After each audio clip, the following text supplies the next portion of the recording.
Hey everyone, welcome to Talking Landscape Photography. Tonight we have Rob Mulally joining us, a very good friend of mine. And I've always looked up to Rob in terms of being a bit of a, I know it's a scary thought, isn't it, Rob? But a kind of a technical genius, I suppose, or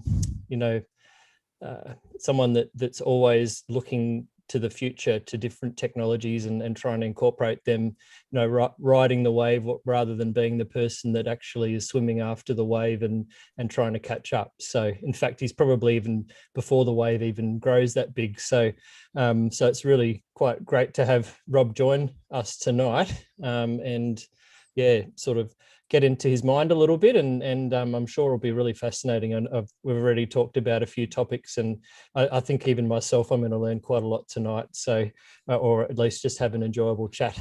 So it's much more of a chat style episode tonight. But Rob will be showing some of his work and just talking about various things. So certainly very excited about that. How are you going, Nick and Rob? Have you been up to much this week at all in terms of photography? Certainly not me. I've been at work over Easter, so yeah, not much to report at all, unfortunately. Do you get a few posts out or anything? Yeah, a couple. Nothing exciting. Okay.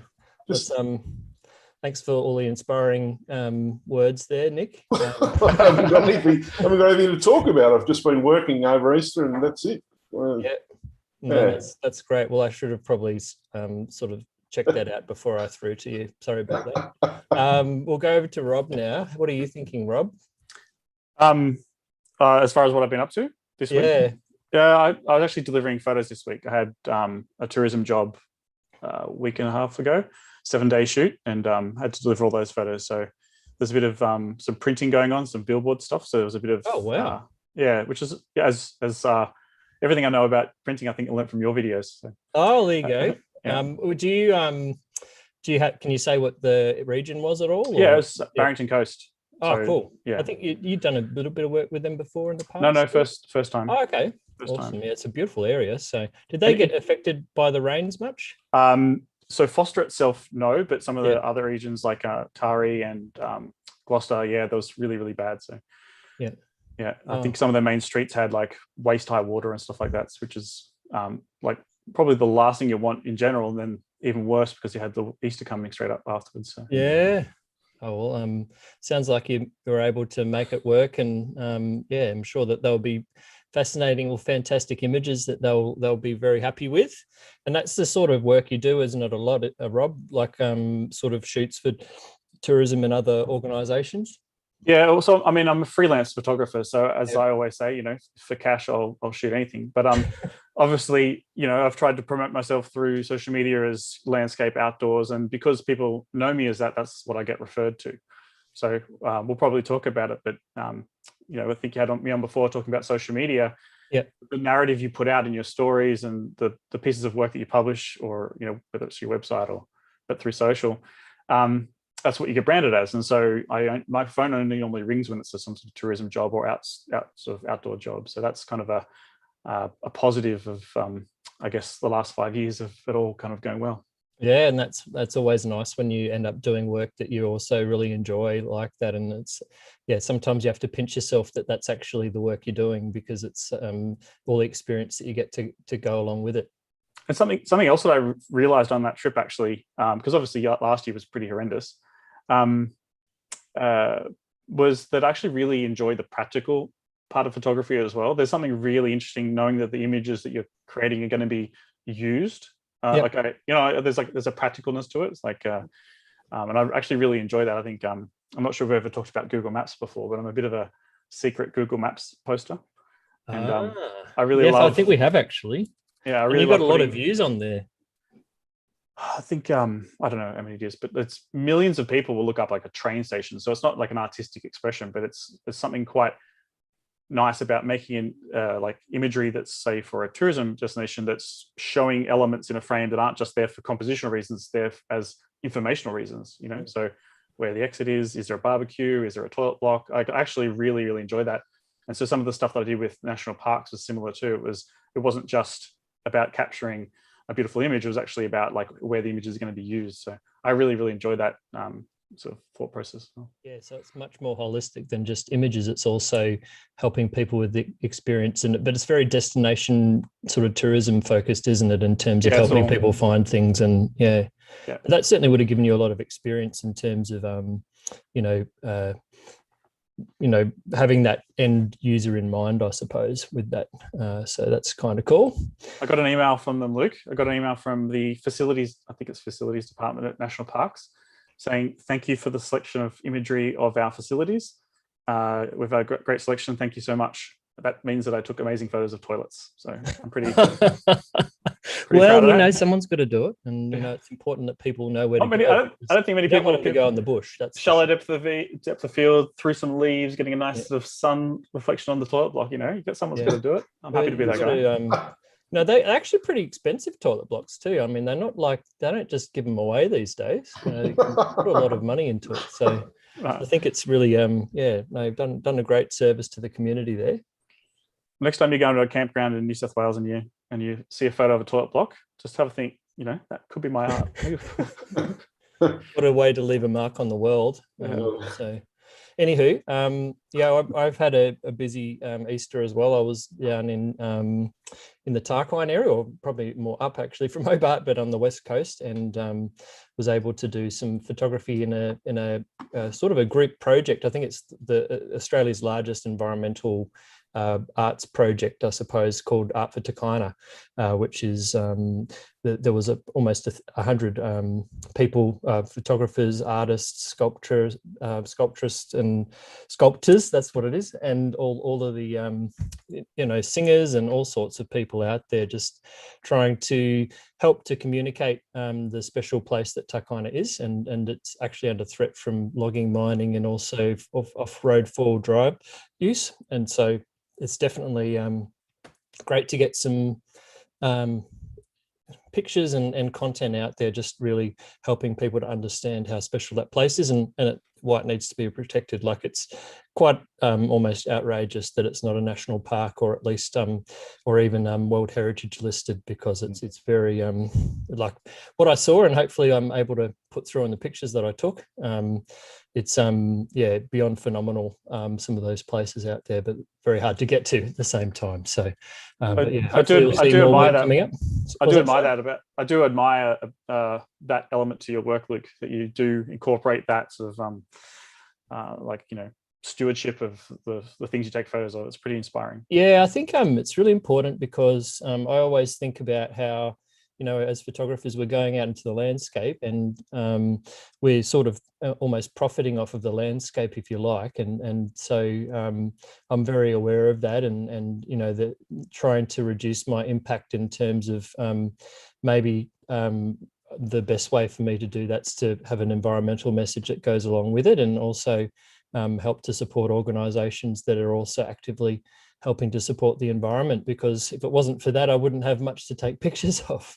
So, and if it wasn't for a lot of these environmental groups, a lot of it would probably be gone already.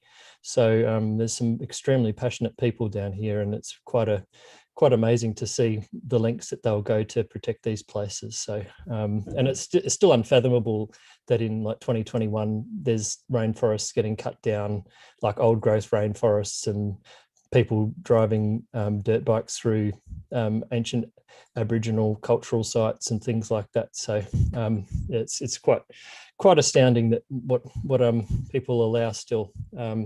So anyway, that's what I've been up to, and it's definitely worth keeping an eye out for anything that's coming out of that Art for Takina project.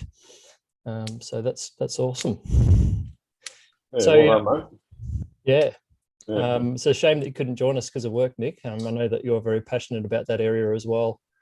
Yeah, I am. And it was a shame, but I can't get there every year for that project. I've been involved with several, but that's just how it goes. But I'll get up there again and take some more images outside the sort of image period, and continue to do the same sort of thing, and share those images with a message, and provide them to organisations for their use in promoting for protection. And I think you've given a lot to the Bob Brown Foundation and Wilderness Society and a few of those other organisations that have used your work across various publications and things. So well done for all of that. Yes, so what was I going to say next? I think I was just going to throw it to Rob and just get into more of the topic that we're here to. Oh, the one thing I was going to mention is that Paul's not here yet, but he'll be joining us a bit later. He has a judging to do, or a critiquing session to do with the AIPP, so he should be here about 8:30. Yeah, I'm interested. I think one thing that has really impressed me about Rob is his ability to pick up different technologies and incorporate them into his photographic process, and much more than I can think of anybody else. And one, I think, did you actually start with mobile phones, Rob, and that sort of fired up your passion for photography? Yeah, basically. I think we all had a point and shoot camera at some point or whatever, but yeah, it was traveling in Europe with a phone that really got me into it. And it wasn't really until I discovered, I know it sounds kind of funny, I think a lot of people don't realize this, but it was actually the first time that I tried to edit a photo on the phone. I think it was like applying some filters and things like that. I started to say, oh wow, there's more to it than just the composition. There's a whole like other layer, and that sort of got me searching and Googling, and then next thing you know, I'm doing online tutorials about how to shoot, manually on the phone and stuff like that. And you're actually part of a Samsung program as well at the moment. Yep, I work pretty closely with Samsung, so I've been using their phones for a long time now, and yeah, we do some advocacy for them, promoting new phones that come out, and then also teaching some of their sort of community members and doing some photo walks pre-COVID, obviously. Yeah, so that's kind of my current go-to phone. And so what are you shooting on at the moment? Like an S21 or something like that? The S21 Ultra. Yeah. So yeah. I think you mentioned before, one of the things that's really, really exciting about the sort of mobile photography is that it's actually accessible to everyone. And so I actually do enjoy, and I think I've always enjoyed pushing the limitations of whatever camera I had. Like I really used to enjoy taking photos on the point and shoots, and people asking like, oh, what camera do you have? Or you start taking photos on your phone and people say like, oh, like what lens did you use? And you're like, it's just a phone. And I enjoy that. Like I, as much as I'm not afraid to indulge in the, like, I don't know, photoshopping and stuff like that if I need to. I think there's skills to have. Like it shocked me the first time I found out that, like a landscape photographer opened up Photoshop. I was like, but what? Like, and so as we all learn, we all educate ourselves. One thing that I've always tried to say to myself is that like each technology element can play a role in creativity. And I've always enjoyed sometimes trying to get the best shots on the least obvious camera. That said though, I do regret not traveling my first time with a camera with a wide lens. And it's probably worth saying that you don't only shoot with the mobile phone. You do also, I think with Panasonic at the moment as well. Yep, I got Panasonic, the Lumix S5. It's around here somewhere. Looks like a pretty decent unit, that one. Yeah, Lumix is my go-to for video. You can't beat their interface and stuff. It's just amazing. Yeah, well, I guess they had that heritage with the GH5 or whatever it was, and that all of those were very well regarded by videographers and that kind of thing. So, and then in terms of your mobile photography, did it I know that we talked about social media last time you were on, but that was obviously probably a critical element as well for you to actually get more into photography. Do you think if it wasn't for social media, you would have sort of kept up with the photography and had like more of an active community that you could be part of that helped to sort of keep that fire burning? I think Google Plus was the first place I found. I actually went online back in the day before Instagram, and actually searched, how do I find other photographers? Because what I found is I was taking photos of stuff and no one was interested in it. I was like, but this is so interesting. Why no one cares? And then I thought, well, there must be other people out there who care about like beautiful photos of sunset and stuff. And then obviously I found Google Plus, and I found Matt Joe's, and I found then I found Instagram, and that sort of the rest is history. But yeah, I was very disconnected from anything to do with photography. I don't think I even knew someone with a DSLR. So yes, it got me interested. Yes, it exposed me to different styles, different techniques, and it started me down the endless rabbit hole of education. I think that's what you alluded to before. I don't shy away from new technology, but at the same time, it's pretty overwhelming when you start out with just a phone, and then the next thing you know, you're buying tripods and lenses and ND filters, and like it's just an endless learning curve. But that's this. No matter what I do, what I still really enjoy is being able to take an image like in the camera. Maybe it's adding filters, maybe it's using a tripod, but there's something about shooting a sort of a photo that's shot in the camera and edited only through something like Lightroom. That's there's a level of satisfaction that comes out of getting everything right. And so there's no matter what I do, at the background of everything, I really love the technical aspects of photography. I just try to hide and not talk about it too much. Probably one of the ways that, like, getting it right in camera kind of concepts that you did initially was the kind of Super Rob kind of jump shots that you were doing, where you're looked like you're sort of suspended midair, but it was just really, really good timing. I guess that speaks to being able to create those sort of images that are in camera. You don't have to, superimpose someone in Photoshop or anything like that. Well, that's the thing about it. There's something really amazing about people about you get a photo and it's an amazing sunset with a crazy sky, and there's just light peeking through and filling the foreground, whatever. And then when people ask you, like, was that photoshopped, and you can say no, there's something really amazing about that feeling. So that's why I always strive for. And especially if I'm doing stuff with mobile photography and then I'm promoting it like through YouTube or Instagram. I think I lost my video. No, that's all right. If you can hear me still. Oh no, battery. Those damn Lumix. It's actually plugged into the wall. So. Oh, all right.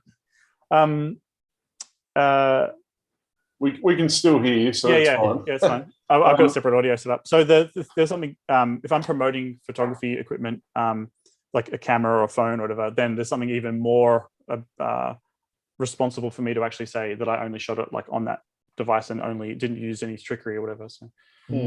Did you want to see if you could try and get the camera sorted out, or do you think? Yeah. I'll fix it up. Yeah, we'll just talk amongst ourselves. Yeah. I've got a wireless headphones and microphone, so you can keep talking to me. Yeah, all good. Have you ever dabbled with mobile photography or anything like that, Nick, when you were first starting out? Well, when I was first starting out, there weren't any cameras on mobile phones. So. Is that because the dinosaurs ate them? Or Yeah. No, I started photography about 2003, so I'm actually relatively young in photography compared to many people who'll be watching. But I've got this mind block when it comes to mobile phone photography. I've got the latest Samsung phone, and nearly the latest. And which one? Note 20 Ultra. Oh, good phone. Which is a good phone. And the bloke that was spruiking it to me, who didn't need to because that was a phone I was going to get, he's going, it's got 105 megapixels or something like that for a phone. And I'm going, okay, that doesn't sound right for a start. There must be some trickery. And I thought, I just don't care. I just can't get excited about taking photos on a phone. And if I ever do take, and I do take lots of photos on my phone, but they're not the ones that I'll sort of share widely. And if I do share them on social media and it's of a location where I'm shooting with my normal camera, I usually say, by the way, this is just a phone photo, not a good one as such. It's just a mental block that I have. I don't edit anything on the phone whatsoever. I think maybe I've edited one or two photos, apart from cropping or something like that. I just don't. It doesn't feel the same. It's never been part of your process, so it's it'd be interesting now with the younger generation coming through, where and maybe even see that with your kids. I'm not sure, but how. That it's become that more mobile centric, and there's no point having a compact camera anymore. It's either a phone or you're going to a mirrorless camera. There's not really much in between. So how that's going to all. But just be careful, Luke. A phone is a mirrorless camera. So people used to shoot DSLRs and say, I don't like mirrorless cameras. And I went, but you do video, right? On a DSLR. Isn't the mirror up when you're shooting video? Anyway, technical details. Yeah. But that's fair. And look, I'm very lucky now that I have access to, like, so when I first started shooting the phone, there was a gap between what the phone could do and then what the cameras could do. So as I started to learn about photography, I started saying, wow, I haven't got a wide lens, or I haven't got a zoom lens, and if you did, it was some digital trickery. And so when I started to learn about photography and certain compositional techniques, call it, say shallow depth of field or compression from long focal lengths and all that sort of stuff, I started to say, okay, like I need a camera now because I can't do those things that I want to be able to do. Say long exposure is a really good example. But over time, that gap is closed. Yet still, now that I have both the cameras and the phone, if I want to go out and take good images on my phone, I don't go out with my camera. I only take the phone, because you know what it's like when you're there. If you treat the phone as a secondary device, you're only going to get, and if you're like Luke and you're going to hike 4 days into the mountains and pray to the light gods for the perfect photo, you kind of want to have it on the device that you're the most comfortable to use. And I'd probably say in those sort of situations, you're going to go for your camera because you're going to have a workflow with prints and all that sort of stuff. So you would never in that situation take probably a phone over a camera, because that's the mission, right? Certainly wouldn't do that because of the, you want the highest resolution, best quality, all those prints and all of that. But I certainly love taking my phone on those trips for the happy snaps and uploading it to Google Photos and searching everything and finding whatever you need and that kind of thing.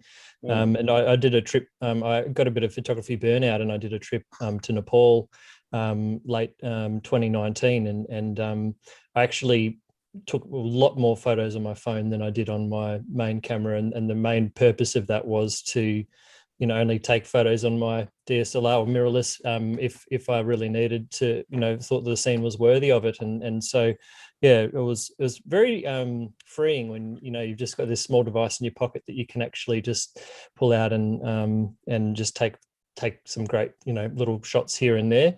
And I'm very jealous of the newer cameras now that have the zooms and things like that, and the quality that you can actually get out of that. With that, with the newer Samsungs, it's quite a decent zoom in those, isn't it? Yeah, 10 times optical and 3 times optical. So I don't want this whole thing to be about a big Samsung ad, by the way. This is no, that's all right. It's it's what though. But it applies to all the phones out there. It's true. Yeah, it's true. And that 108 megapixel one, like I could go really. One of the things, because I'm sort of into the details as well, that 108 megapixel sensor which you referred to, and I'll probably harp on about this a lot, but one of the trickeries that they've done, to your point, is they actually still on the default camera, it spits out a 12 megapixel JPEG, right? So there's something really interesting there about the future of photography. Why did they put 108 megapixels and downsample 9 of them to 1 pixel to then get your, so 108 divided by 9 gives you 12 megapixels? Why did they do that? Well, it turns out when you're trying to take photos in sort of low light, they can use that to almost make each pixel larger by grouping them together, and there's all sorts of benefits out of that.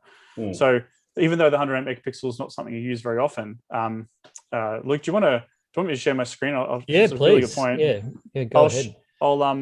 I'll show you a photo that I took. I've been really, just even in the last year or two, the abilities, even like with the iPhone and some of those phones in low light, it's really taken a step change just very recently. So that's a single image comp. There's obviously a lot of noise if you can look at the details, but on social media at the right size, viewing size, that's a example of something that long exposure on a phone. And same as that one there.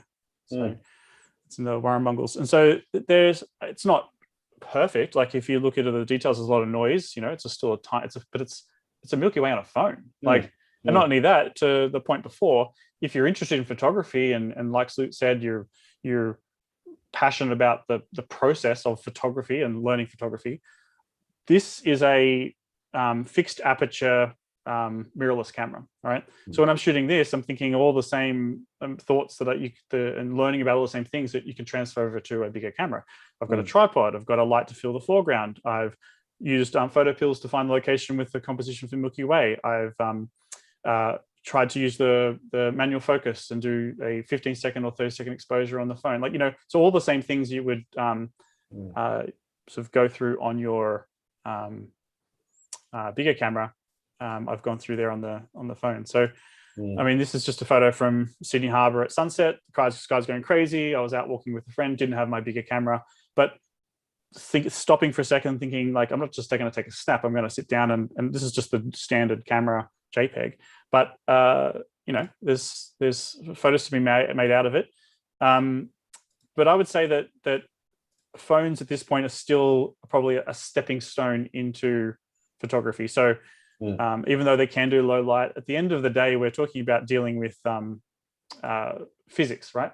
And the physics of light and photons and all that sort of stuff. So there's something about, we all know that there's something about the physical size of the sensor and the light receiving parts of them that really put a limitation on the phone. So if phones want to bridge that gap, I think phones want to bridge the gap of quality and low light performance. So they're going to have to come up with innovative techniques to go that way towards cameras. And I think they've already sort of eaten the point and shoot camera market. So they've done a good job there. But phones bring with them a whole bunch of technology, like certain features they can do. You see a bunch of stuff online where people are doing long exposures built into them, sort of the panoramic modes built into them, the HDR sort of automatically, all that sort of stuff, which you might argue is not desirable, but you have the options for it. And I think that's the directions that the mirrorless cameras and the bigger cameras we have are going to have to start offering features to sort of meet somewhere in the middle. But at the end of the day, when we're really talking about the details, we're talking about like photons of light and, you know, distant stars and things like that. And you know, the sensitivity of the sensors and the size of the cameras is there's a reason that telescopes have a big aperture. You know, there's a reason for that. Yeah, no, I guess you know, physically the phone's limited by its size, and you can't really imagine a big like 35mm sensor on the back of a Samsung or iPhone or something like that to be able to make up for that difference. But do you think they may have to start making larger sensors just to be able to cope with that, or do you think it will come down to more AI and computational sort of things that sort of improve that quality? I think it's going to be the AI software side of it first before and you've seen that there's other bigger sensors available. There's been other sensors available on older phones that were bigger. But I think it's going to be a combination, but definitely the AI sort of software side first. So, you know, that's even the results you were getting from the mobile phone there, if you would apply standard techniques that you would use in astrophotography with a larger camera, you could get much better quality pictures. And I'm probably sure that some people that are doing phone demos to get a really nice result might even try that. Like you could take 10 frames of the same thing and then do a median stack to remove noise and things like that. But it'd be interesting if the phone could do that itself to remove noise. Exactly. That's a really good example, Luke. And actually it kind of does. So again, we'll just talk generically now, so it's not an ad, but there's if you see the night modes on phones where you stand still and you press a button and it's really taking a series of photos, figure out which ones don't overlap, tossing them away. And with the phone that I've got, the longer the more stable you are before you hit it. So it's actually using the gyro in the camera to kind of figure out how stable you are, I assume. And when you take the photo, it'll say, you know, you need to stand still for 3-5 seconds and you'll press it. And even if you move around a little bit, it must just toss those ones away. And then, like you said, median stack it in the phone. So that's doing what we would do. And then you can stand there and take I was at Longreef and it was total darkness, like pitch black dark. And I did that standing there with a bridge, and the photo was not great. It wasn't a great composition, but you could see everything. It was incredible. So that was handheld with a phone. So I guess to your point, that's the sort of thing you go, okay, well, hang on a second. If the phone's doing that, and our bigger cameras probably have to step up to the plate at some point, at least offer it as an option, because people are going to get to the point where they're going to take a photo on their phone and then go buy a $4,000 camera and say, why can't I do this on my camera as well? Right? Like, it's a really good point, Rob, because you know, at my work we use SLRs with flashes and whatnot, and you know, in some circumstances, just taking an HDR photo on my phone yields a much better result than what I'm getting with an SLR and a flash, which is certainly in a more sort of natural looking photo than one filled with flash. And it's interesting that they haven't offered those things so far. But just being able to take a panorama that's fully stitched on your phone is great. I mean, I wouldn't normally consider the panoramas on my SLR just because I don't do them. But being able to do one of a big scene, if you're standing on top of a mountain, just to sort of, come home and show your family and friends where you were is fantastic.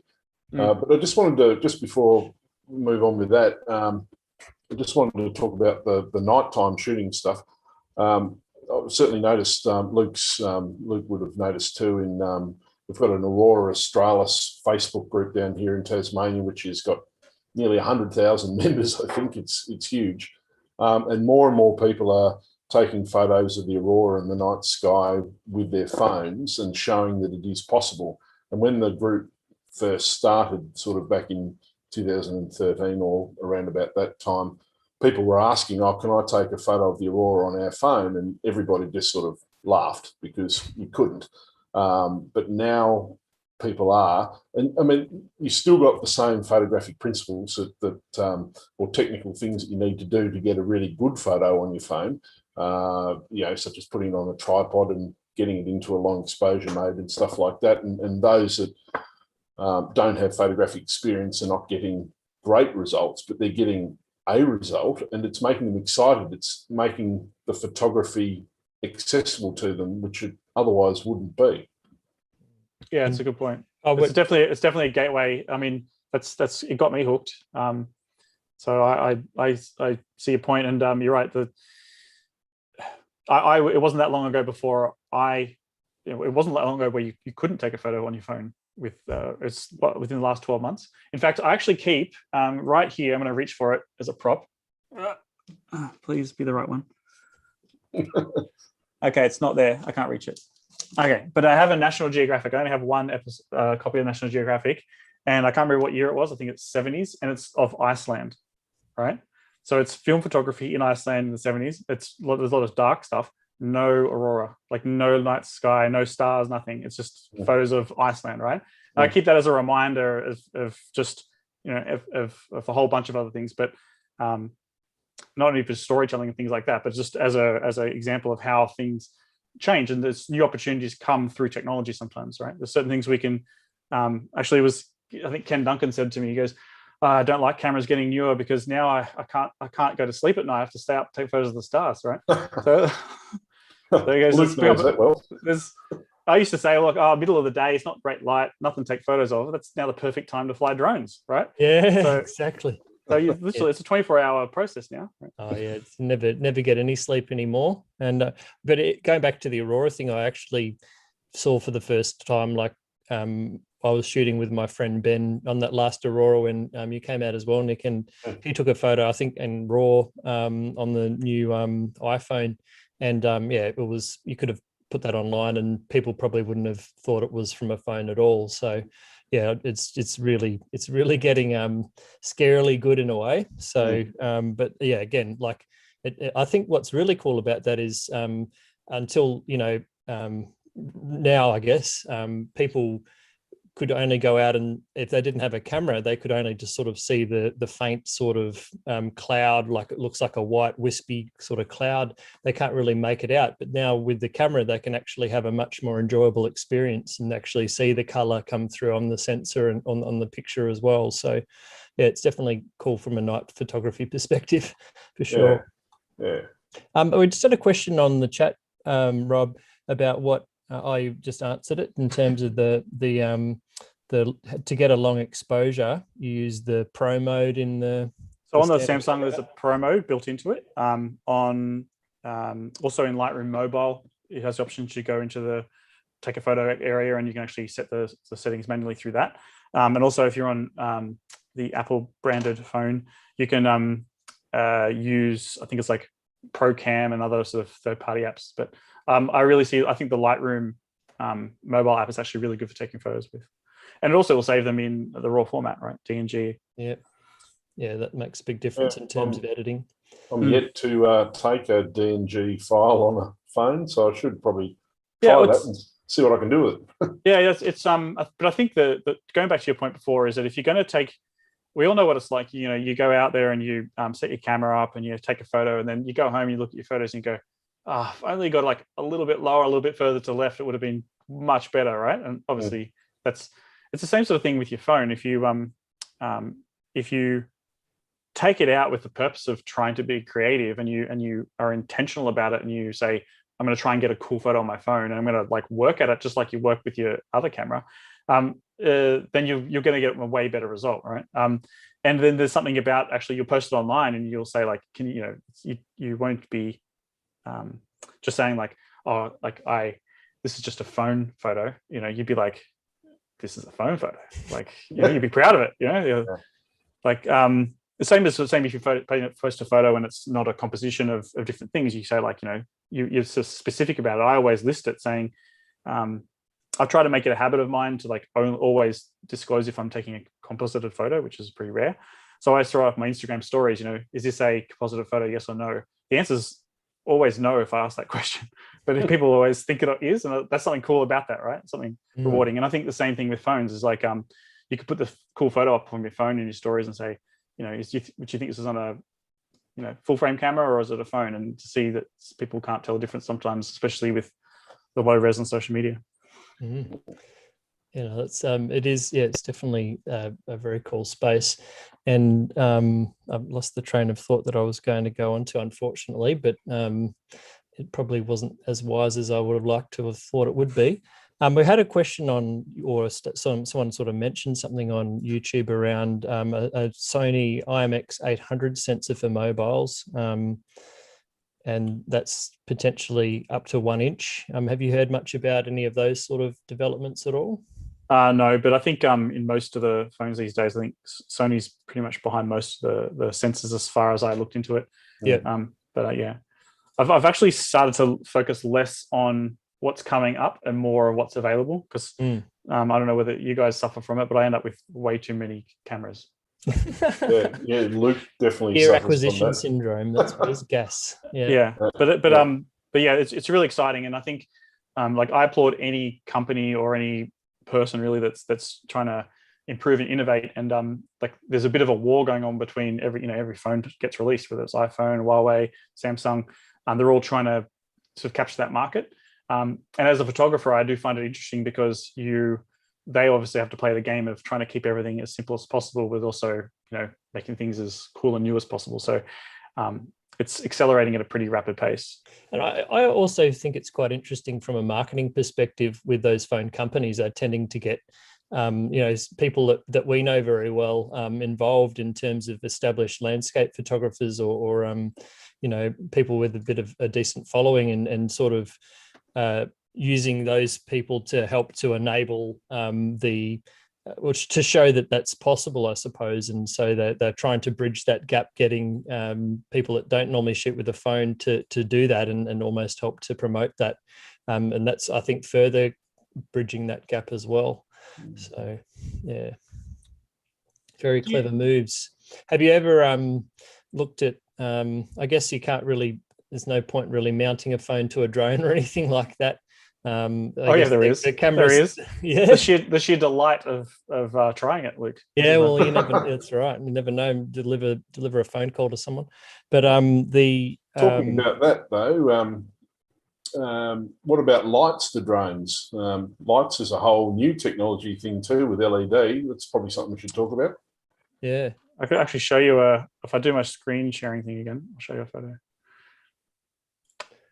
Yeah, there's definitely some amazing techniques I've seen with lights on drones where they sort of draw windows in the sky and halos over objects. And there's that It's Ruben guy that does a really good job of that. Yeah, right. Yeah.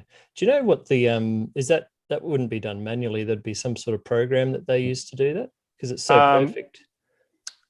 I don't know, actually, to be honest with you. Yeah. You can get flight modes and stuff. Yeah. You can get apps to do it. I think I did an orbit for Matt Donovan once using use a second app for the drone called Litchi app or something. Yeah, he's got a great one with that over Horsehead Rock from memory. Yeah, that's my drone. Oh, right, there you go. Yeah. So that's cool. So with that, did you just use the lights in the drone itself, like the auxiliary lights, or you actually mounted a light on there? I've got the custom button on the remote program to turn the landing light on and off. Yeah, which is cool. And that's something that I used. Let me just share this screen. The photo's going to be tiny, but you'll get the idea, hopefully. Screen Yeah, share. I've also seen some. I think one of the guys that won head on or did very well in head on. He actually lit a scene at night. I think it was in Mungo National Park or somewhere like that, with a drone from above. And because of the angle that he was able to shine the light in there, it was really quite stunning. Oh right, wow. So that's obviously you can use that with or without the streak on the top. That's just being artistic. But see the light on the top there. And on the same trip as this one, let me see if I can find it for you. Thankfully, I haven't. Not a bad Instagram page you got there. Just only posted good ones, mate. That's the trick. You can see, like I like playing with light. Like this is a light tube and a light, you know. Yeah. And the cool thing about this is there's an off-camera flash shooting from behind. There's a torch in her hand that I've got shining through the fingers, so that it's probably too small to see. I'll try and zoom in a bit. That's great. Yeah.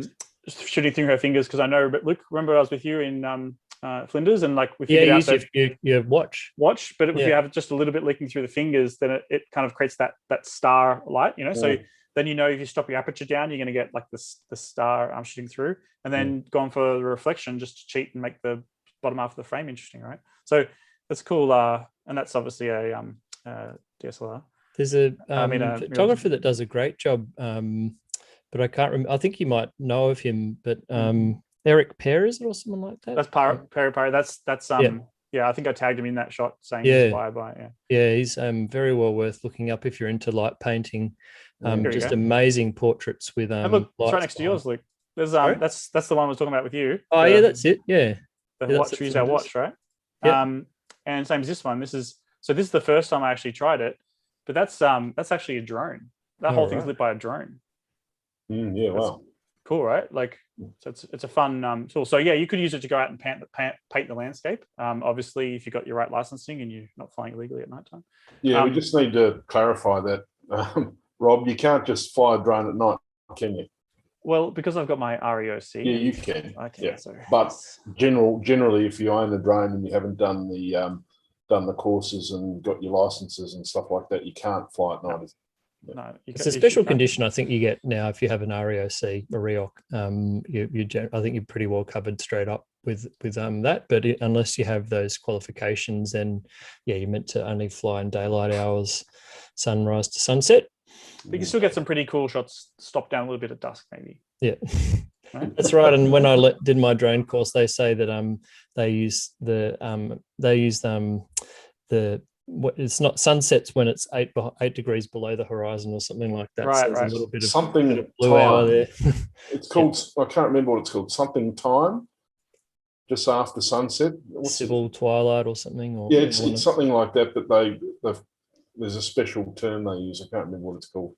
Yeah, so there is a bit of a window there that yes, and I think obviously that low, because I guess most of the drones now have very similar cameras to mobile phones, and so as the technology in the phones increase, we'll get similar increases in image quality from drones, I would imagine, and that kind of thing. Like that rumored sensor that was even mentioned on YouTube would be ideal for a drone as well. I know that the Mavic Pro 2 has a 1-inch sensor in it, so which is a huge size really for the size of the drone that it is. So yeah, I think it's and that's what I guess what we were talking about before about being like at all points in photography history there was like a limitation of certain things, right? Like if you had to have change your films to change the sensitivity, like Jesus, that's a dedication. Like there's always some sort of limitation, some sort of thing. And so even though drones now, for instance, are 1-inch sensors, not amazing. Maybe you couldn't shoot a drone, Milky Way with a drone, even though that's a good thing to try. Yeah, I know. I want to do that. I was thinking about the Aurora. But we all know how exciting it is to go, oh, I can put an ND filter on my drone. I can point it straight down. If it's not a very windy day, I can take a long exposure straight down.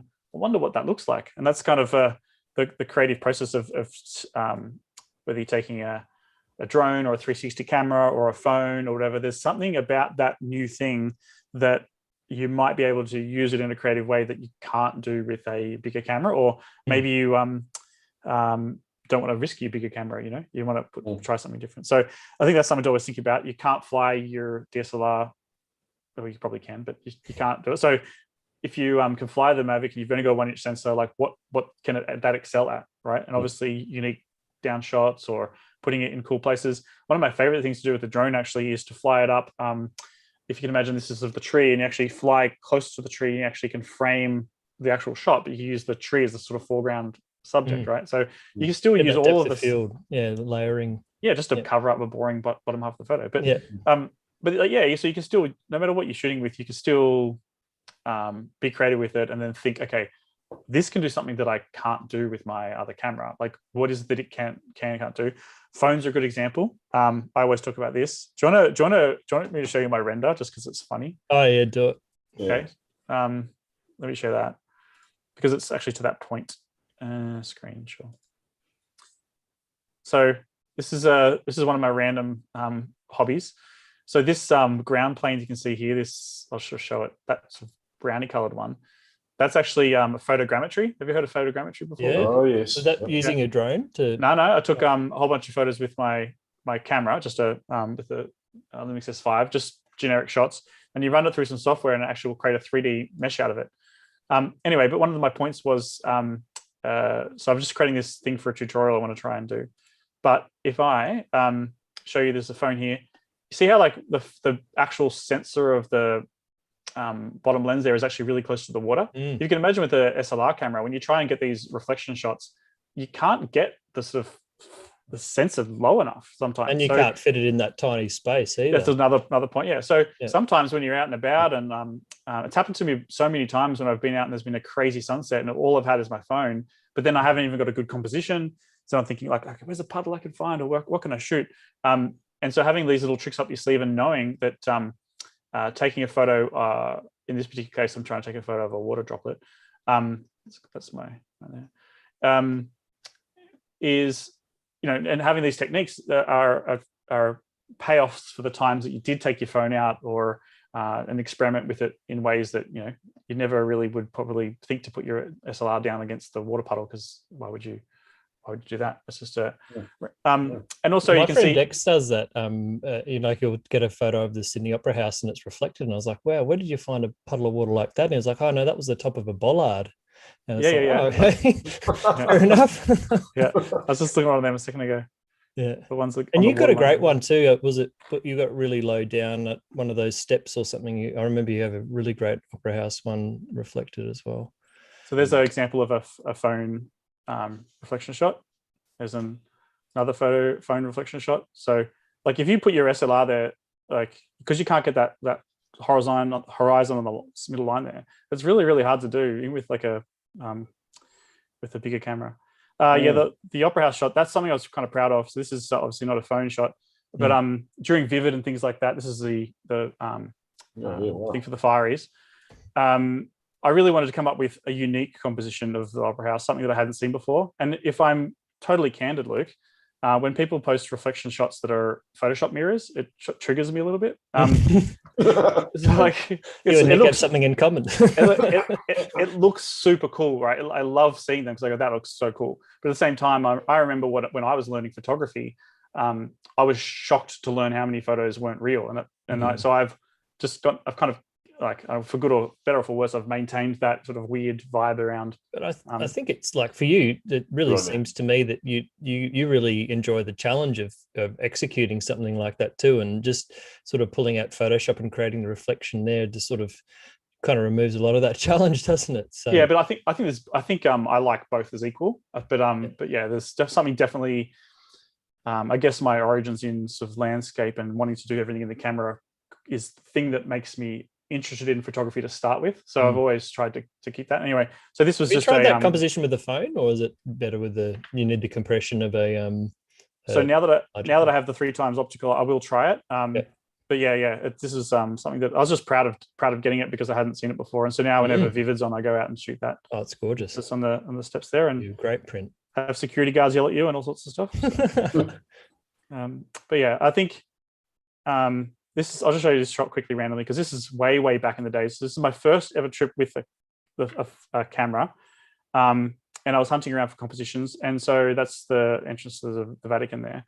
And I randomly saw this puddle, and just because of my mobile phone thinking and running around taking photos of I took this photo, and it's, you know, it's a photo, like it's okay, but it was shared by the Vatican, so it was kind of like, Wow. yeah, I was pretty happy with that. That's a good claim to fame, that one. And that's, I think, one of the other things too, which I found really interesting with drones and mobile photography and photography in general, is that but one of the things that I always used to inspire me when I was learning, especially, and just always learning, is that it forces you to and challenges you to try things you wouldn't normally try. And every new experience becomes like a technique that you kind of, when you're out shooting, maybe for work or under the pressure of good light or something, that you can draw from. So I think one of the things that I've always been shocked about, so when I first did freelance, clients kept asking me, do you do video? And so eventually I learned video so I could add as a service. And then what I found really interesting about doing video is video forces you to actually take like a long shot, sometimes panning around and stuff like that. And halfway through shooting videos, I'm like, that's an amazing photo. I got to go back and get the composition, but I would never have stuck my camera there if it wasn't for taking the video. And so often I do that now with the phone. I'll actually have the phone and take a bunch of phone photos. And sometimes you just see something that you go, damn, I'm so glad I tried that, because if I just didn't go that 1 meter further or didn't do whatever it is, you understand. I've always taken those shots sometimes where you just like, I'm sure, Luke, you have 1,000 stories like that. Oh no, I just had that experience only a couple of days ago, where I was walking back after a long hike, and I was pretty tired, and then often when I'm like that, I just take photos with the phone. And I took this one shot with a phone, and I was like, oh man, that's really good. I'm going to have to put everything down now and get the tripod out. And, you know, so I do use it as a scouting, it's not really scouting so much, but just framing and seeing if it'll actually work. And certainly with the phone I've got, you can zoom in and sort of at least help to frame it. And there's even apps as well that will simulate different focal lengths, different sensor sizes and all sorts. I probably should use that more often. But it's definitely a great strategy in terms of if you've got a bit of kit and it's hard to get everything out, obviously just frame it up with the phone first and see how that looks before you go ahead. And I like shooting at 12 millimeters, and on the Note 10, the wide angle's about 12 millimeters, so it gives me a really good idea of what's capable. And so it's actually a really good idea to understand what the focal length equivalent is of your phone sensor, so that then you can apply that directly to your main camera as well. That's a good tip. So here's a couple of examples I'll just quickly show up. So this one is just a random photo I took on a road trip. We're driving down this road between so normally just lakes with dead trees sticking out of it, and everything in me wanted to get a photo of like the dead trees and reflecting the water and stuff, but I was doing something with the car itself. And so I remember thinking like, oh, we had like 2 minutes before the sun was going to go. So I thought, what am I going to do? So we just jumped on top of the car and actually flew the drone back and went down really close to the water to basically, again, cheat and get rid of all that foreground. The foreground sub becomes a reflection, right?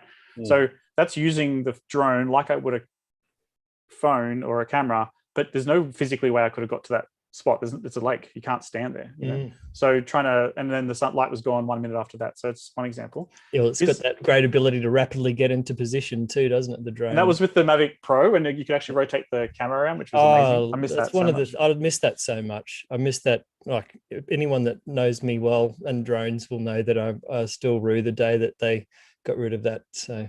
Is it the same one you flew into the water, Luke? No, that was a different one. Thanks for bringing that up. Yeah. Didn't mean to trigger you. No, it's definitely well worth noting that if you fly above a highly reflective surface, that the visual positioning system doesn't tend to work too well. So, you'd think after 500 flights you'd know that, but that's tragedy. So here's a couple other random photos. I didn't pick these out or anything. They're just looking at them.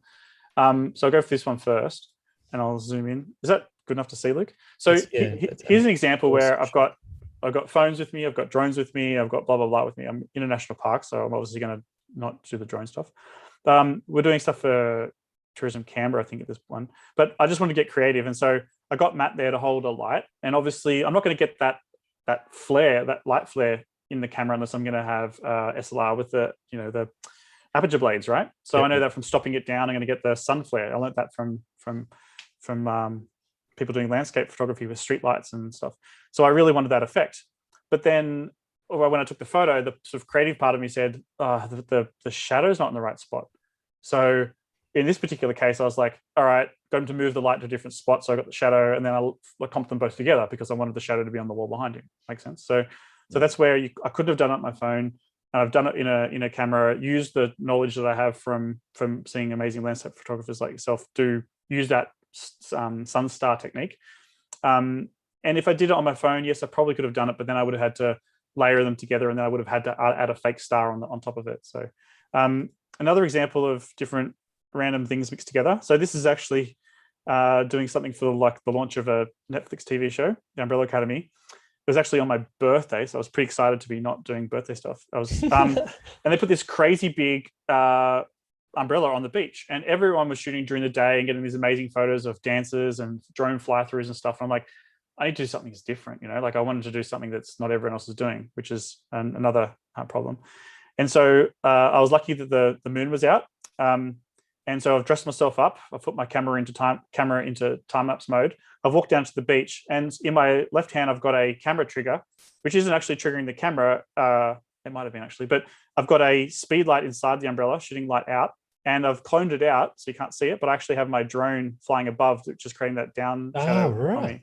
So if that makes sense. So using all of the things we've been talking about sort of randomly together into taking a selfie of yourself with a big random umbrella on the beach. Now, that may not be for everyone, but what I like about photos like this is that you actually are combining like speed lights and drones and astrophotography or night photography. Night photography and then you're using it all together. And obviously it would have been amazing to do that without the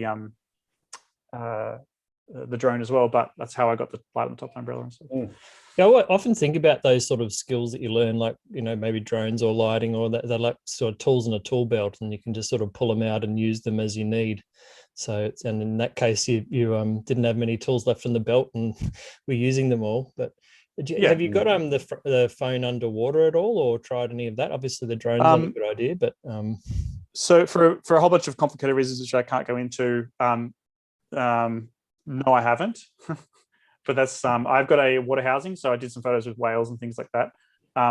But I haven't found a good housing for my current phone that would still allow me to press all the buttons and stuff underwater. Yep. There probably is one, but whenever I've had the current phone, I haven't been able to. And so again, when you're going underwater, you want to focus on taking photos with one camera, and even by putting another GoPro in there or something. So if I'm doing video underwater, I use the GoPro. I think it's just the easiest way to do it. But if I'm doing photos like these whale shots and stuff like that, that was the A7R3, I think that one was, in a Maytech housing. Micron housing, Sea Frogs housing, whatever it is. And at the time, again, I couldn't get a housing for the Lumix at the time. So but I could get a housing for the Sony. So I pretty much bought an underwater housing just for that trip. That's totally worth it. Yeah, it's cool.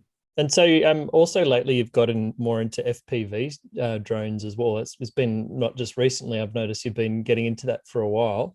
I'm obviously being, I guess, an emerging technology, or I guess it's fully emerged, but it's becoming more mainstream now with the more recent DJI releases. It's blurring it out. I don't know, is it NDA product or something? But, I got that stupid filter on. What do you see FPV positioned at the moment? Do you see it as like something that perhaps some clients will start asking for, or and from I guess what's legal and what's not legal perspective? Yeah, so please explain what they are as well. Yeah, I'm not sure what they are. For some reason I can't get to my video settings. Oh, here we go. Okay, so hopefully now you can see there's the drone, right? So an FPV drone means first-person view drone. Now, to keep it very simple, you wear goggles to see what the drone sees through this sort of front camera here. And normally you would take a second camera, like a GoPro mounted to the top, as the ride-along camera to be capturing the footage you're going to use, right? And recently they've gone through a transition from analog, which is like the old TV signals, just basically broadcasting up from the drone, to now digital, which is what DJI have been doing. And so that gives you these like crazy looking Ant-Man goggles that you wear. Now in Australia, you can't actually wear these and fly. So you have to use a screen or something else. You can at a hobby ground and all sorts of convoluted rules. But unfortunately in Australia, the actually not being able to see your drone while flying is not legal. So yeah, so they call it visual line of sight, don't they? Yep. You need to have visual line of sight. And then there's BLOS, beyond visual line of sight or something as well. Yeah, which is... I've looked into it. I've spent all my money on my licensing and stuff like that. Essentially, at the moment, to do it legally, you need to have a IREX certified pilot to be there, but he doesn't have to be involved at all. He just has to be present. So, and I'm not sure what he does, but unfortunately, like, there's no certified pilot. IREX, I think it's instrument rated.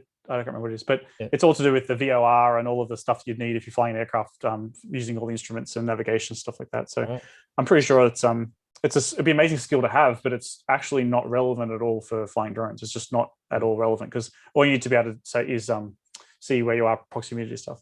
But anyway, so the reason that these, so like anything that comes along, any sort of either like camera technique or camera sort of that you learn, whether it's what's that thing that Matt uses all the time, like the Orton effect, like, so there's certain things that you were able to do in camera before, then they become like a cool thing you can do in Photoshop post-processing. Then suddenly drones come available, so you can take photos from different perspectives, like get different compositions that you physically can't get to normally.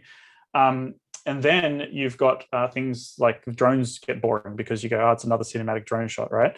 Which is, they always look amazing, but then FPV comes along, and FPV, I'm interested in it for two major reasons. One is because it's kind of relevant to my job, so I could justify spending money on it, which is, and then very handy. Yeah. And the second thing is, like, I just like flight itself, right? Yeah. So I've always been interested in like RC planes, but never had one. And so when you can get a drone that you can fly around like with all that sort of freedom, there's something very, very attractive about that hobby, about, going to a certified field with all the right people and legalities and putting goggles on and flying a drone. Have you seen that recent the bowling alley clip? I was going to say that. Yep. Yeah, so that was filmed on something like this. That was just incredible. A squirt, or this is a squirt. And I mean, I was missing the battery. All you do is put a battery on there, have the GoPro, and it was filmed on a drone similar to this, but it's got thicker pads. So what camera bowling, have they used with that? That was a GoPro. All right. Yeah.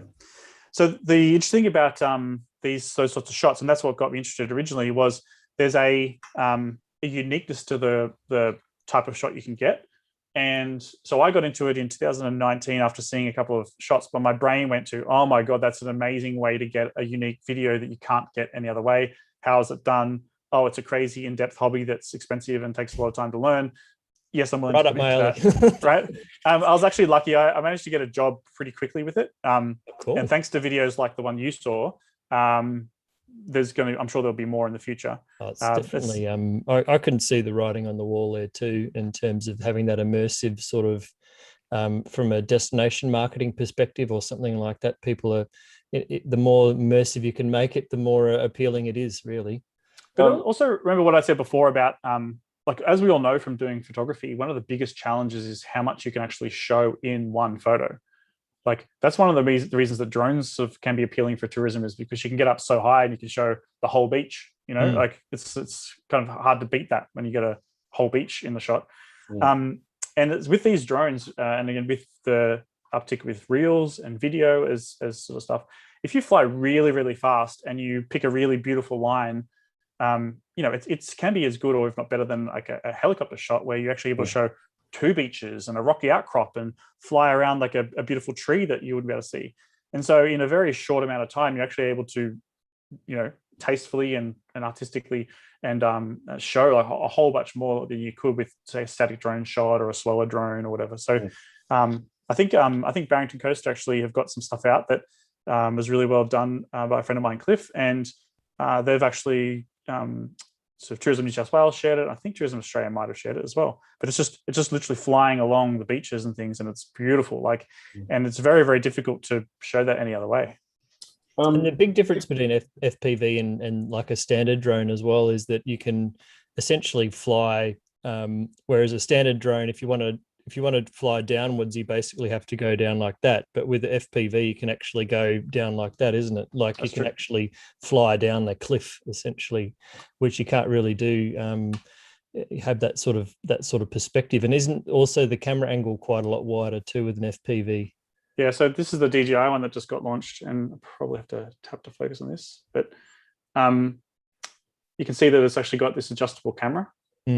So depending on how fast you're flying, so that's the flat level, you can actually change the camera. So if you want to fly slowly, you can change the camera down. If you want to fly fast, you can tilt the camera up, right?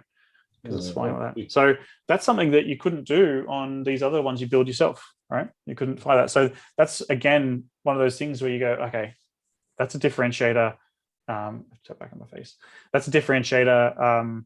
How can I use that? You know, and to your point, Luke, you could fly really, really fast, like, or you could be up looking down with the camera at, you know, near a waterfall or something, and then just let it fall over. And as it falls, tilt the camera up so that you actually come out of the bottom of it with the camera tilted up, like as you'd expect in a fast flight. So you technically you could, but not with the current ones I have. Do that on the older drones, and that's something the DJI one has, and a new skill to learn, and maybe something compositionally unique to do, right? So it's kind of fun when you I guess on the edge of some of these technologies, because you go, oh, you come up with that idea, and then you think, okay, I need to try it because it's now possible.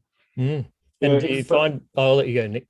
I was just going to say, for those that haven't seen FPV drone shots, and we were talking about the bowling alley before, if you just Google bowling alley one take video, I can show you a video if you want. Oh yeah, do that.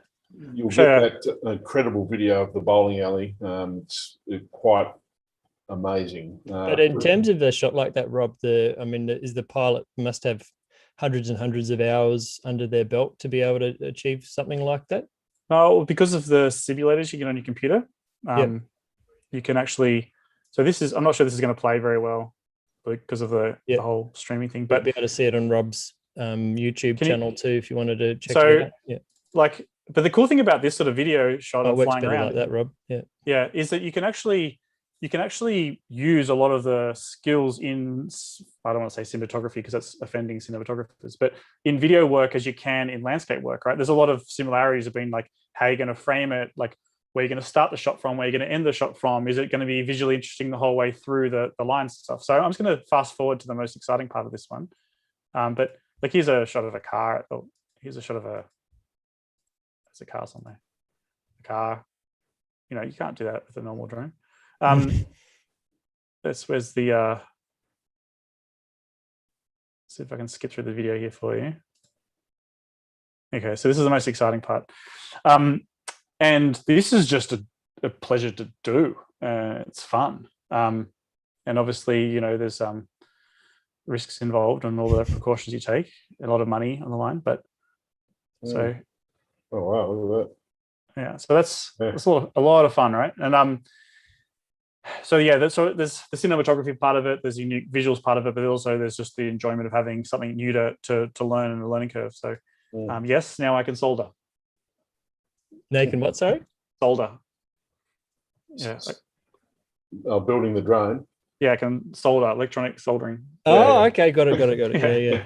Yeah, 5 volts and 12 volts. And but do you think now with DJI going that way, because you know FPV has traditionally been a bit of a backyard sort of Frankenstein, sort of pulling bits and pieces together and making it work, but now you can sort of get it off the shelf. Do you think it's? Are you saying that there was a bit of a barrier to entry, Luke? Is that what you're saying? Yeah, I guess that's it. I mean, unless a learning curve. Yeah, and then they've sort of they're definitely going the way of making it a mainstream thing, or at least a much more accessible. I think if you know anyone in FPV, at least someone knows someone whose house is burnt down because of a lipo fire or battery fire. Oh god! Okay. So it's a real learning curve. So with the DJI ones, as what DJI do, there's a whole bunch of safety features. There's GPS. There's the ability to just pause at any time. The drone will just hover like a Mavic. So out of the box, it will just fly like a Mavic. By the way, I'm not endorsing to buy this drone necessarily, but just sort of talking about the things that they've done well is that you can buy this and you can fly this drone in manual mode and get the feeling of it. And it's just, don't have to worry about how to charge the batteries. It's just the standard DJI sort of plug-in drone batteries, and has all the safety features that they've got on their batteries and things. So it's got sensors and return to home. And not only that, when it does this really cool thing when you're actually flying around, actually put a H where you physically are, so you can physically see, if you're looking through the goggles, where the home point is and stuff, so you can fly back. Right. So, like in augmented reality. Like an augmented reality style thing, right? So it's actually... Off your screen there, mate. You're just still sharing that screen. You can't... Oh, sorry. We can't see you holding up anything at the moment. I got you. Sorry, mate. Oh, there we go. I was just showing this one. So that's the drone. And so there's some really cool features with it, and it's exciting for me because you can... again, I justified buying this because I wanted to experiment with it, see what it can do, what it can't do. You can see I've got some 3D printing stuff going on the top there, which is another hobby that I shouldn't have got into, but I have to admit, I just saw your recent video where you looked like you put a 360 camera on top of a drone. Was that is that what that 3D printed thing was for? Exactly right. Yeah. So I'm going to go into the weeds here a little bit, but because these drones are tuned to be flown without anything stuck on them. So I'm sure if anyone's tried drone fishing or anything crazy like that, you've probably experienced a bit of a nightmare. And so what we're doing is putting a 360 on top, or a different GoPro, because I wasn't really happy with the footage that was coming out of the actual drone camera. So the 360 was just going on there, and by putting the mount sort of right in the center there, you've got the close to the center of gravity for the drone, so it performs quite well like that. And the footage that you got was pretty awesome, I must say. That was just a fun experiment in a park. So there's a little tiny drone. So this one's obviously the size of my hand. And this one you'll see like in bowling alley sort of clips where I'll have to tap to focus on that. Where you'll see this one's got a stripped down sort of action camera, so it's very light. And these are the sort of ones that got the bumpers on there, so you can fly through super tiny gaps. And you'll, like the bowling alley one, you'll see there's going to be, I think, a lot of narrative driven advertising where you can fly this into a department store, and you can go past the cash register, and you can see people buying something off the shelves, so maybe fly through the shelves into a different thing, and you can have someone there throwing a Nerf gun or shooting a Nerf gun at someone. And then so there's a whole bunch of things storytelling wise that you can do with FPV video, like one shot video. And again, just because you can fly fast and down cliffs and through gaps and stuff like that, that's just like the early days of drones. People just take a photo top down just because it was different. Same with FPV, it's going through a maturity phase where some of the people producing videos will start to go, oh, okay, I see a storytelling reason to use that, or a tourism reason to use that. And that's why I got into it a couple of years ago, so that I'd be like riding that wave of that as sort of the industry caught up, that hopefully maybe my name will come up one day when they need work, or I've now got a network of friends I can refer who are way better pilots than me who can do jobs. And in the film industry, they're actually flying even bigger drones now that can take red Komodo cameras, bigger cameras, and they're actually using them in car commercials in the film industry now already. So that's definitely in the States, that's already happening. And in terms of learning FPV, is that the learning curve is you have to put considerable because obviously Mavic or a traditional drone, it's very sort of sits there and waits for your command and that kind of thing. And you mentioned that you could switch it over to a mode where you basically can it'll wait for your command, but you can also have it in a free fly sort of mode, can't you, where you probably have to keep telling it to stay up, or else it'll land or crash or what have you. Yeah, so the DJI one, that's one of the amazing things about it, is it has those normal flight modes. It just hangs with the GPS. But I think if anyone out there is actually interested in getting into it and wants to either get the DJI one because they have the money and want to do it, I think on some phone platforms it comes with a simulator. Otherwise, you can actually plug their controller into your computer, and it acts like a computer controller, and you can download a simulator on the computer itself. And if you're not sure, there's these controllers, which is like the Tango 2 controller. There's a USB port on there. Again, that one can plug into your computer. And you can learn via a simulator and find out whether you really enjoy it or not. Cool. Yeah, right. So you can do that with it's really difficult, guys, because the reason I suggest this controller, which is the Tango 2, is that it's super popular. And if you don't like it, you can sell it because I'm sure someone else is trying to buy one, right? Yeah. With a DJI one, it only works with the DJI drone, and yes, but you have to buy the whole package to get the controller, so it's kind of a bit of a challenge. I actually used an Xbox controller on a simulator like way back, but I knew I was going to buy a drone, so I bought a cheap control, a decent control that I knew I could sell, and used a simulator, and then eventually said, "Yeah, I'm going to do it," and then bought and built my own drones. But yeah, it's a fun new thing, and I think if you just heard about it, if you're like any of us, probably watching a movie or a film or a TV commercial, and you see a shot taken, and you'll be like, "Oh, how was that done?" And now you know, maybe it was FPV. Maybe that's the sorry. It doesn't really sound like, though, with FPV, the challenge is going to be more from a CASA perspective, or what's actually allowable in terms of those, flight restrictions and that kind of thing. And so I guess there's probably already a lot of... You'd already talked about that because that was the first Hey, Paul. Bully. First of all, g'day, Rob. Sorry, mate. I got double booked, and I've been judging the Silver Lining Awards. That's okay. And I understand priorities, mate. Like I'm here, and AIPP's about this and that. Oh no, I stuffed up. I thought it was last week when I asked you on the show, and then I was sitting there at 5 to 7 going, "How come I haven't got the email yet?" And I rang the guy up, and he's like, "No, that's next week." I was like, "Oh shit, we put Rob on the show." Oh, And yeah. I had So somebody get sick today, so they were no. down on numbers, so I just had to do it. So my apologies, my friend. That's all right. Well, Luke, something interesting. You'll like this as technology buff is that with the DJI goggles, they've actually put in the ability for the drone to sense aircraft. So I've been flying this around through my phone Yeah, screen. I heard that. And but apparently I'm told that if you're flying with the goggles on, it'll give you an aircraft warning and actually alert you to there's an aircraft nearby. So look, I really hope that Australia's CASA sort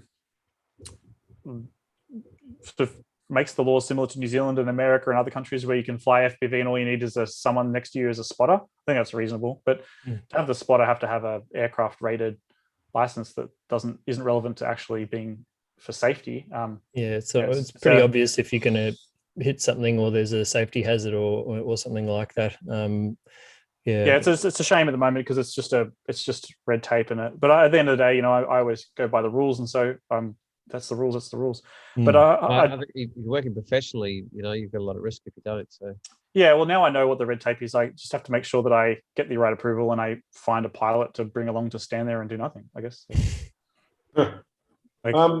Did we want to move on to non-fungible tokens? Oh dear goodness! What the hell's going on with that? I think we need to talk about it when we talk about the future. Fair enough. Do you know much about the subject, Rob?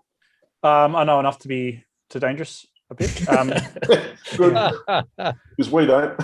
Yeah. Well, look, it actually is probably something worth looking into.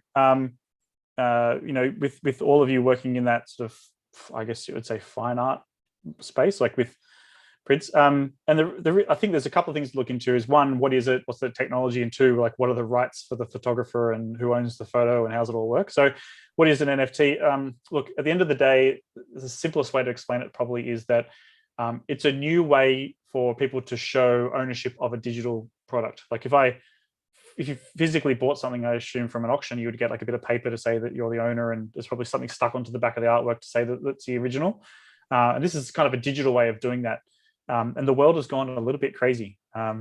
There's been auctions going off, and there's way more into it just than that. So it's N for Nelly, F for Frank, and T for Tom. And yeah, there's a lot to learn about it. There's a lot of the technical aspects. It's using the blockchain, which there's basically auction websites that will list the artwork, and then you can choose to purchase them. And then there's a digital record that you've purchased it. But what does it mean by actually purchasing it? That's the part that you have to read the terms as you're purchasing it. It basically, I think it says something like you have the rights to reproduce it, as in show it digitally, that you own a copy of it, but you don't actually own the copyright of it at all.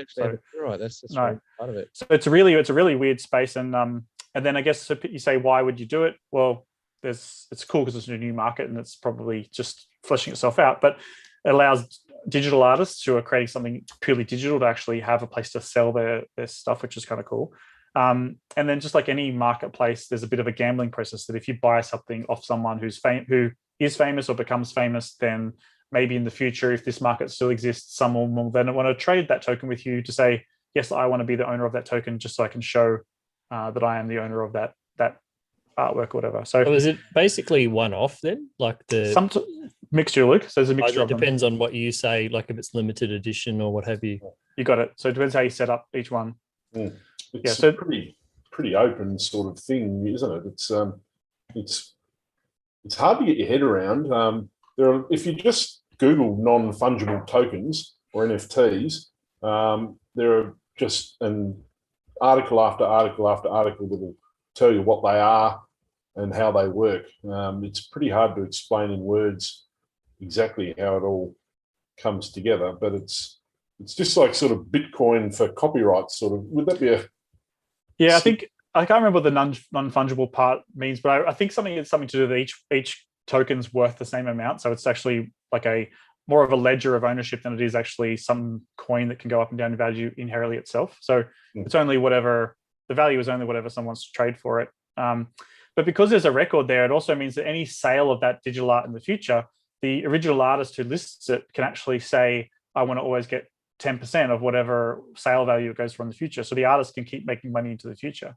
You have to build that into the contract though before at the start when you list it. Yeah. And when you list it, there is a price to listing it as well. There's it's Ethereum blockchain, and in Ethereum blockchain, it's called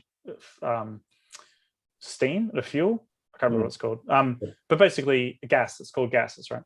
And basically what that means is that you're going to pay the computers that are looking after the blockchain to actually service your request to put your artwork onto the chain itself, right? So it's probably a bad way of explaining it, but we did our best. There's a lot of criticism about NFTs from a heap of different perspectives as well, and it's probably worth Googling and worth talking about here a little bit.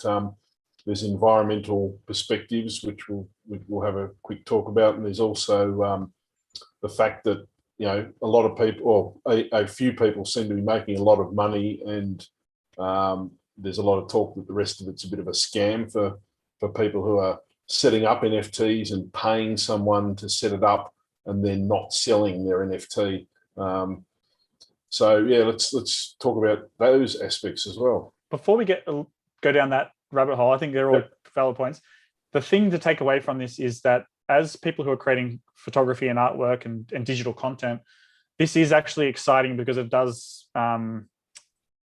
open up a possibility that, hang on, so like QR codes, before no one used them and now everyone uses them because of COVID, right? So it's interesting that this thing could be something that whatever happens now, after all the dust settles, is it something that in the future is going to be something where Luke could take advantage of it to provide as secondary ownership to the people he's selling prints to, So if they lose the certificate or whatever, there's a verifiable second record. So before we go through all of the potential negatives of it, there's a underlying technology there, which is kind of exciting, but there's let's go through some. So you could have it as an ancillary, like you could maybe pay X for a print and Y for a print plus NFT or something like that potentially. Yeah. So so it's like if someone called you up, wanted a reprint, for instance, and you wanted to go, hang on, did they buy it? Or, I'm just speculating here, but yeah, no, it's makes sense. If you do Google NFTs, find out where it started.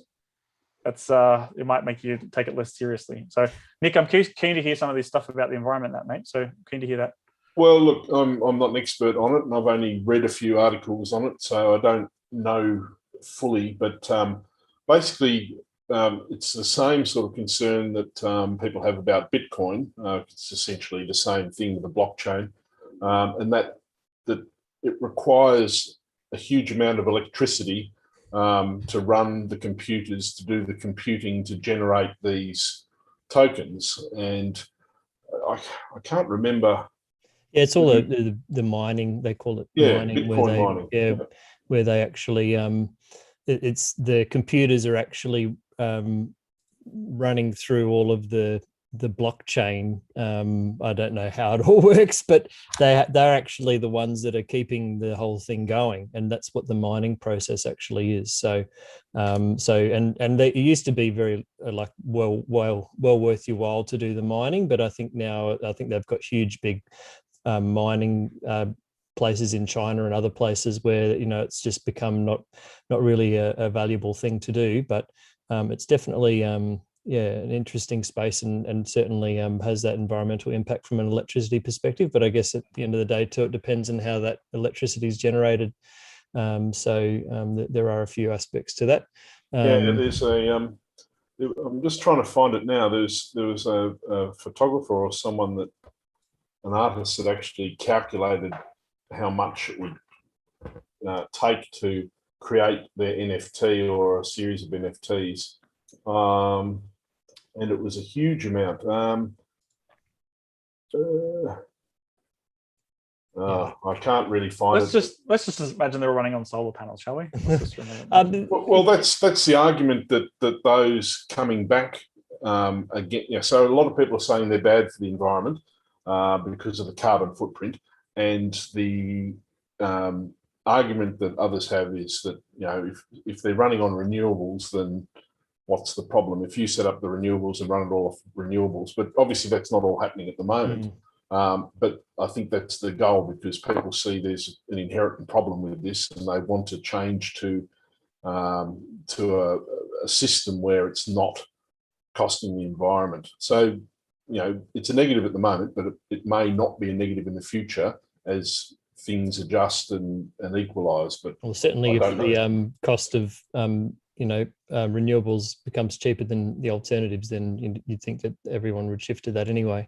I do think, though, if I was to just play devil's advocate for a second, if I was to think about how many server farms Google has just to support backing up of all of our baby photos into the cloud, I'd have to say that, like, you know, we've got some as far as computing power in the cloud goes, whether it's blockchain or, you know, anything that runs on those computers, the question is going to be bigger than just cryptocurrency or whatever. It's going to be like, how do we power the ever growing hunger for electricity by humans, right? So I don't want to say this, Luke, but some of those phone photos you took up, mate, they're in the cloud somewhere, and that's Yeah, I know. There's definitely a carbon offset that I need to I might have to go plant a few more trees than I have already. So but yeah, I think it's an interesting thing, though, because with every I'm not sure whether you guys have tried to do it before, but crypto mining is a pretty CPU intensive process. So it's not fun. It's not for the lighthearted. So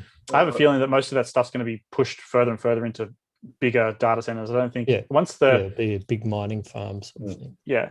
And that once all the coins have been finished mining from something like that, the things that this technology enables is going to be pretty exciting. That's the other part, right? So, and the fact that you don't need banks, and the whole financial system is just completely different in relation to that. And also maybe that's the next coin that is, someone will say, like, the interesting thing about technology in general is there's a big shift at the moment for desktop computers and stuff like that to actually start to use mobile chipsets. We've seen the Apple M1 chip, whatever, got launched.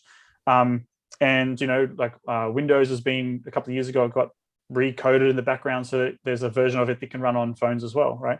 So phones exist because they need to be low power, highly efficient devices. And because of all the architecture and advancements, the chips in them are now basically powerful enough to run on a desktop or a laptop computer, right? So maybe the same thing is going to happen with this other technology. Maybe the way the mathematics goes in the background to processors will become more and more efficient, or maybe it already is efficient and we're just looking too high level at some of the stuff going on. So. One thing I find unusual, well, interesting about, you've got these phones which seem highly sophisticated and very, huge, software on them, and you can do all sorts of apps and all things like that. And then you get like a mirrorless camera or whatever, and you go in the menu and it's like something that's many, many years behind. That's why you got to shoot Lumix, Luke. Keep going. But in terms of at least the functionality and that kind of thing, and I can sort of see as phones catch up, they'll probably have to bring more phone-like aspects to a camera to still retain that user base. Yeah, it's interesting. Actually, I actually was thinking about this recently, and to be honest with you, I don't have that many people to talk about this stuff with. So I'm glad you guys are like scheduled to actually listen. But apologies to the audience. and I think obviously some camera companies aren't going to give away their technology. their information of what's in the future and stuff. But like we all look at it from the ones we have with us and what we are able to use. But I do think about it sometimes because of computers being my background. I always think, oh, there's a processor in there, and you need like something to dissipate the heat, and you can have like some memory in there, and you have electronics, and then you've got noise introduced. I mean, you think about it from electronics point of view, it's pretty interesting. That and again, this is not a plug, but one of the side effects of Panasonic Lumix going down the contrast focus laneway is how they have actually had to develop AI. They've actually had to pull as many CPU cycles out of their internal camera chip as they possibly can to actually, analyze each frame in 4K, whatever, 8-bit, 10-bit, to actually do that focusing processing in the camera itself, right? So to your point, Luke, some of these cameras, like whether it's Canon or Olympus or Panasonic or whoever, like part of their intellectual property isn't the sensors anymore. It actually is their processors they're using and the firmware and software that gets wrapped around that. So yeah, I think that I wonder whether those processors never had that ability before, or whether now that mobile phone technology is so small, cheap, and licensable, whether I'll be able to have some sort of like hybrid. So they'll have their Canon, whatever chip it is, processing the images, because that's obviously where all of the power goes to. But maybe they'll be able to bring in other chips into the cameras to actually then run auxiliary services. Like, why can't my camera have 5G? Right? That's right. Well, have an Android, or but it's probably more easier to plug into those sort of things, like have an Android interface, and then you can do all of the functions or similar functions that a camera could do. A phone could do actually in your camera as well. Like uploading straight to Facebook, or no need to reinvent the wheel when you've got the software that already does that. Well, wasn't there one already done like that maybe 5 or 6 years ago, or might have been longer ago? They introduced a camera with Android interface. It might have been Sigma mode, or Samsung. That doesn't ring any bells. I think Samsung did have a camera when I first started. They had one out, but it disappeared pretty quickly. But yeah, no. But again, there's obviously reasons the companies do what they do. But it does raise the question, I always think about it sometimes from the point of view of like, is that skill that I'm learning, is that thing that I'm spending my time on going to be useful later on? And when we talk about like core basic photography techniques and fundamentals, like they're transferable to a phone, and stuff you learn on a phone using manual mode on the phone or whatever, that's transferable back to shooting on a camera, and vice versa. So the skills of editing Lightroom on your phone, for instance, like one day, will that actually be a skill that you can edit the photo in the back of your camera or something? Is that something? Is your camera in the future going to be the computer, and it's just one device that plugs in, and it's your laptop, it's your camera, it's whatever? But like, I think at the moment, having them dedicated and I just wonder whether the operating systems the cameras run are limited to like what they do best, and there's just they haven't got the architecture to actually be able to put on another operating system. So and it's like it just ends up being a lot of bloat, really, and you can't get your 20 frames per second because you've got all these other services getting in the way that's running on the camera, for example. But it's Samsung Galaxy NX was NX, that's it. Camera. Didn't take off. It sounds like a hybrid between a sort of a more of a handheld camera and a phone. I think it's actually with the Galaxy branding. Yeah, I think Will Patino shot on it for a while. Oh, that's right. Yeah. I heard good things about it back in the day, but I think back then he convinced me to get a A7. So I think that's always been a side of things anyway that I've been interested in, and I know that I just feel like with a lot of the firmware that they've done, that's sort of driven them down a certain pathway, and I've often asked different manufacturers if they could add very basic features onto what you would think would be easily programmed, and because they've gone a certain way in the architecture of their firmware, that's actually a major thing to do, just to write in some really basic things. Either that or it was an excuse they gave me, but no, it's just true. Makes me think that if they've gone down that track so far, then when maybe phones catch up in that regard, and they need to focus more on the software side of the the device, they're going to have to maybe even throw all that out and start again or something like that. Because so if, at least with Sony, it's been the same since the A7R all the way through to even now. It's very similar in terms of the architecture. I shot on Sony for a while, and the reason I shot on their cameras was because the sensor, right, the low light performance sensor, and you put up with bad UI and clunky stuff and lack of certain features. But the biggest one that and this is one of the reasons why, sort of shameless plug as well, but like it's one of the reasons why I've always been impressed with the Lumix cameras. I think Panasonic way back made a decision that on even their point and shoot cameras right through to their sort of bigger cameras, that they're going to have the same software system running. So you have the same menus, same functionality. And it means that like you get the 6K burst and all that sort of crazy features that you get on your point and shoots, you get them right through all of the cameras, right? And I remember speaking to Matt, and he had whatever the latest Canon camera it was at the time, 1DX, I think, right? And he spent all this money on this camera, and I said, yeah, cool camera. And his major thing was time lapse, right? Like he was time lapse shooter. And I said to him, oh, that's cool. Like, do you render in the camera, or do you just shoot the raws and do it on your computer later on and stuff? And he said, oh no, I either can do it as a video, or I can keep the raws, but I can't do both. And I went, why? Right? Because like on the Lumix, on the smallest $500 camera right through to the $4,000 camera, I can do it either. Like, it just keeps all the raws, and then you can just say render afterwards, and it just renders it in the camera, and you can choose the resolution, right?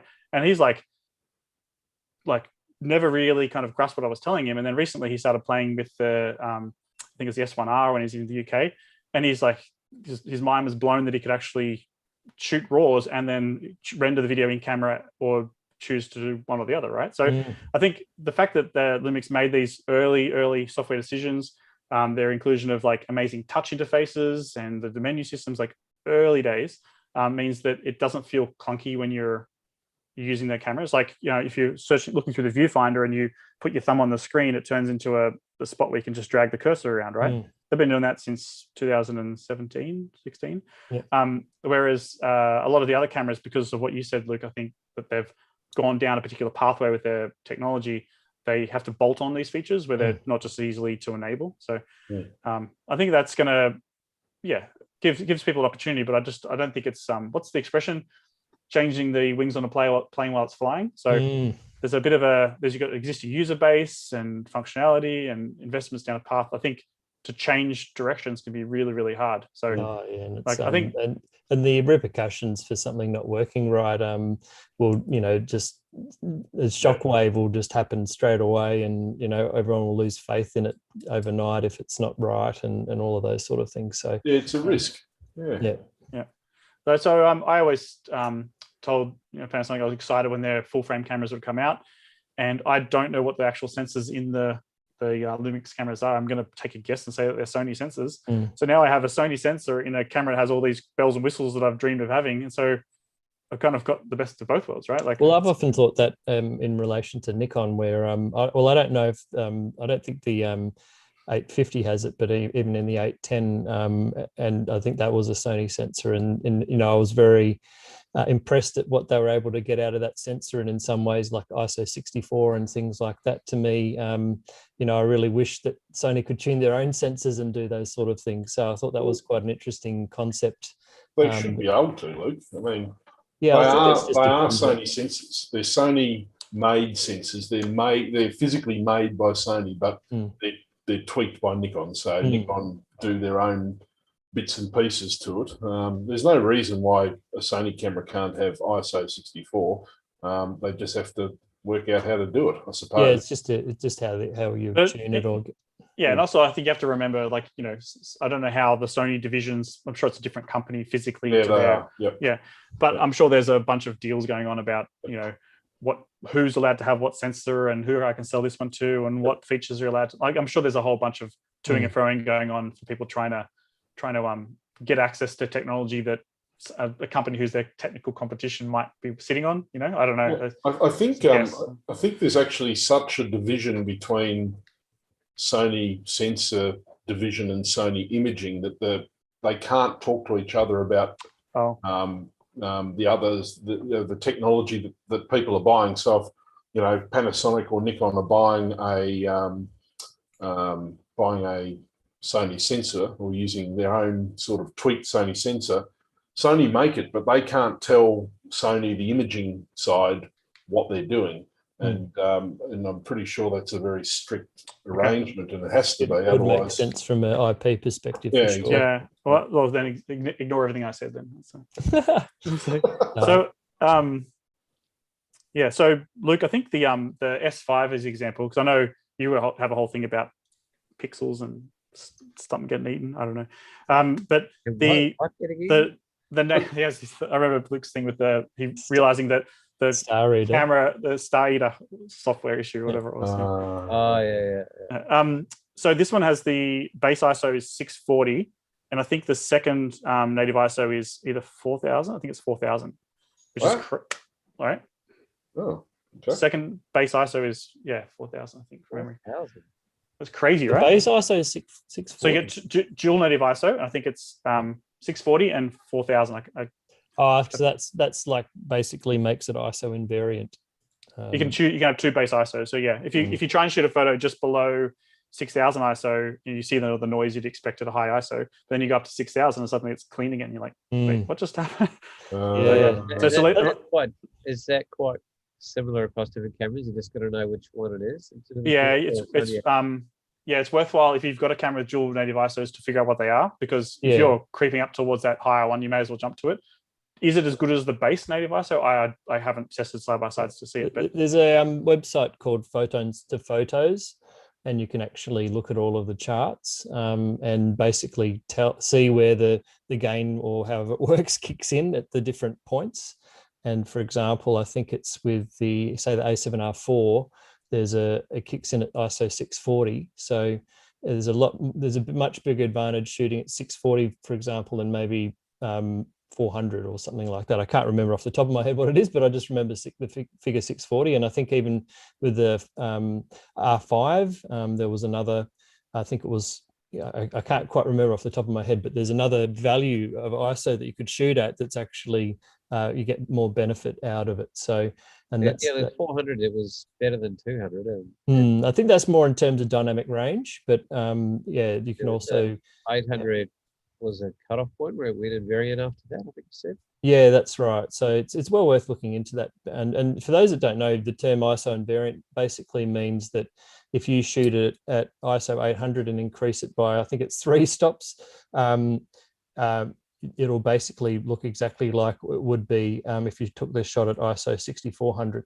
So that means that if you're shooting a night scene and you want to protect the highlights in the lights in the shot, which would normally blow out at ISO 6400, you could take the frame at ISO 800 and then in post-processing increase the exposure, and you've still got all of the highlight detail retained in that exposure, because the lower ISO values actually have a higher dynamic range.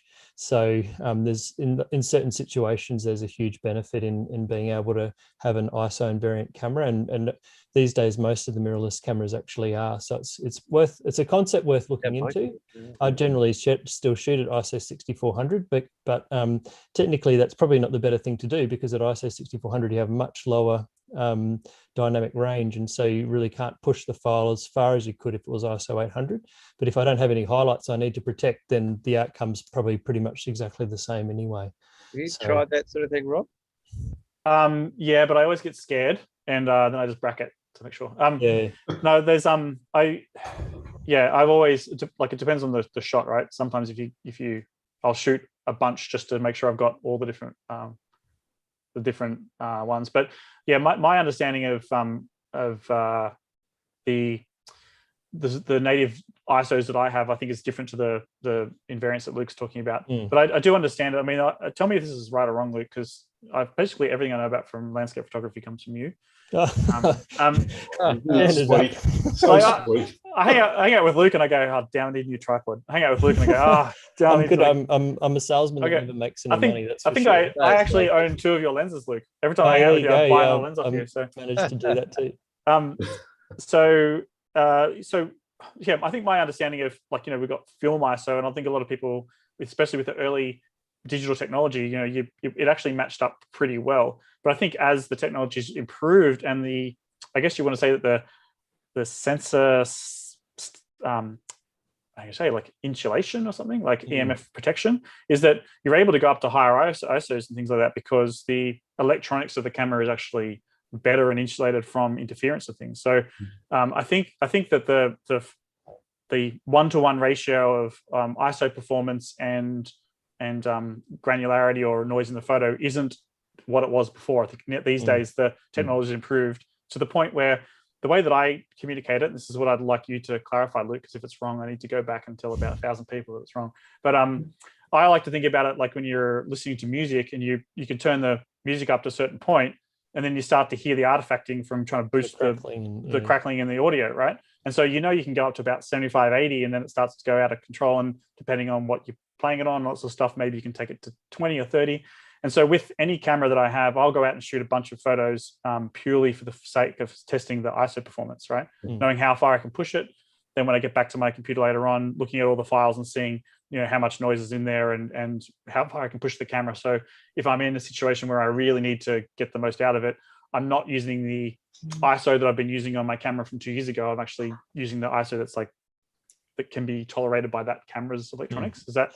Yeah, I mean, essentially that. But then if it's an ISO invariant camera, then technically that doesn't matter because you would shoot, if you shot it at whatever, as long as you boost the exposure by the equivalent number of stops. So if you're underexposed by 3 stops by shooting at ISO 800, then boosting it by 3 stops, putting the exposure to +3 in Lightroom, you'd essentially get the same result. So, but if it was an ISO invariant camera, then it's much more important to understand where those bits are, because if you shot it at 800 and then boosted it by +3, it would just look awful. And so the 5D Mark III would be a good example of a camera where, if you did something like that, the file would just totally fall apart. Whereas you do it with some of the more modern sensors and the result's quite remarkable. You're just like, this is a bit like cheating, just by pushing this up. So it's certainly probably true for older ISO variant cameras, but for the ISO invariant cameras, that's my understanding, at least. I'm certainly not an expert in this sort of area, but it's definitely something that I've been looking into myself, just because there's certain technical ramifications that make image making a bit, your end result a little bit better, especially if it's more obviously in relation to low light photography. Yeah, so, but there's plenty we can talk about, and I think we're probably nearing the end to the end of the episode in terms of the time that we have with you, Rob. And so I was just wondering, I guess, from your perspective, do you actually think that mobiles will actually take over, and we eventually will be all shooting like that? Good question, mate. It's hard to imagine that phones might do that, but then again, it was hard to imagine that phones would ever take photos of the Milky Way too. So, I think that at the moment, I think the bigger cameras with their bigger sensors and that technology is pretty safe until maybe something else comes along that we can't foresee, and then maybe at that point in time, something will change. However, I will say that to the bigger camera's advantage, you have physics on your side. You have photons, and we all know that if you know how focus works, you know that you need glass to bend light back. And so can mobile phones come up with technology where you don't need a lens, right? There was some talk a few years ago of that actually happening, because you have a lensless camera, right? Can you even imagine what that's like? It's like hard to, what? Why would you? Well, there's also that one where you could take a photo and then you could choose what the focus point was after the fact and things like that. That's right. Yeah. Light Pro.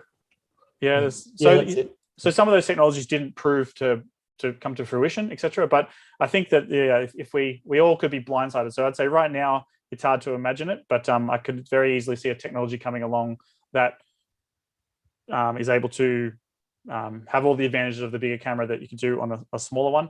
But that said, I think one of the things about having a dedicated camera with dual memory card slots and all that sort of stuff, is that, when you're using these cameras as a professional for work, there's something nice about having a dedicated device for a dedicated role. Even if you're doing photos and videos, it's nice to have one device to do everything. So, so who knows, Luke? I'd say it's pretty safe for the near future, but keep an eye out for those announcements. Like if you see an announcement go out there that says camera doesn't need a sensor, or some new technology in image processing and stuff like that, or maybe it can take 2 sensors on the phone, different ends of the phone or something, I don't know.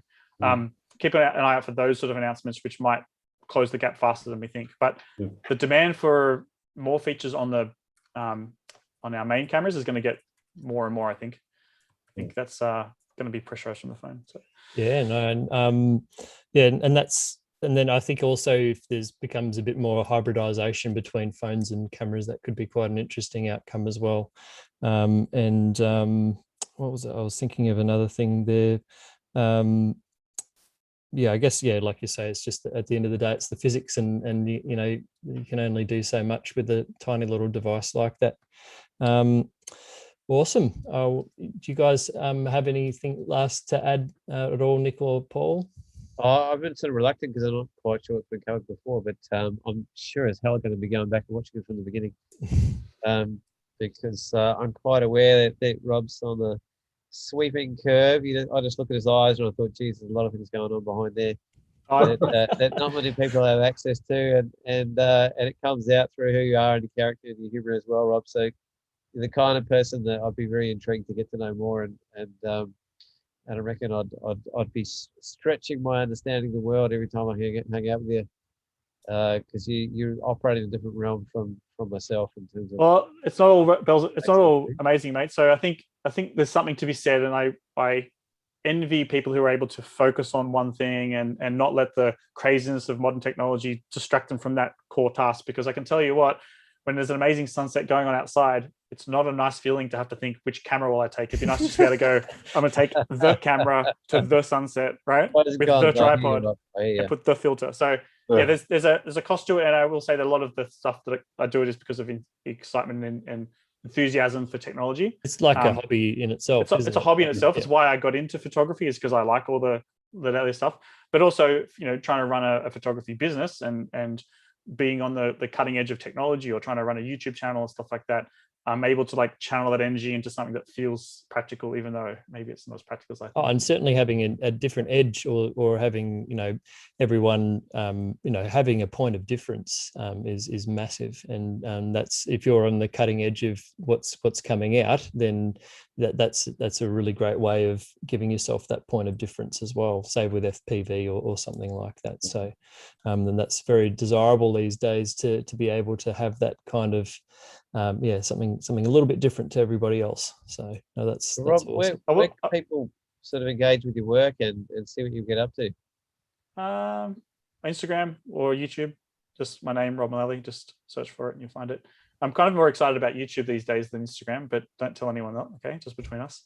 I love your videos on YouTube, and what all of your creativity always shines through in the videos that you make, and I'm sure that as you keep going, they'll become more and more popular as well. Luke, there's one thing I wanted to add quickly. Sorry, is just remember, whether it's a phone or a camera or a drone, if you take it somewhere epic, you're going to get an epic photo, right? So there's something else about that too. I know that's an obvious thing to say, but I just want to remind everyone that it's actually, you've actually touched on what I was thinking as well, and that is that and I don't know if technology can do this too, but depend, even if mobiles get this good and other technology comes along, will it actually be able to tell you where to point it and what the right light is and the right time to take it, and the AI can probably help with that. It does. The AI in this actually will come up with, if you turn it on, compositional tips and make sure the horizon's level, and it gives you a warning and stuff, right? Tells you if the photos are blurry and everything. It's too much. But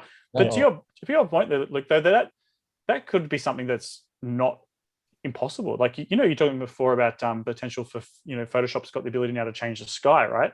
If you're anything like me, it gave me a heart attack. I went, what do I have to do to stay ahead? Because every photo is going to be just a banger sky now, right? You don't have to get up in the morning anymore. Yeah.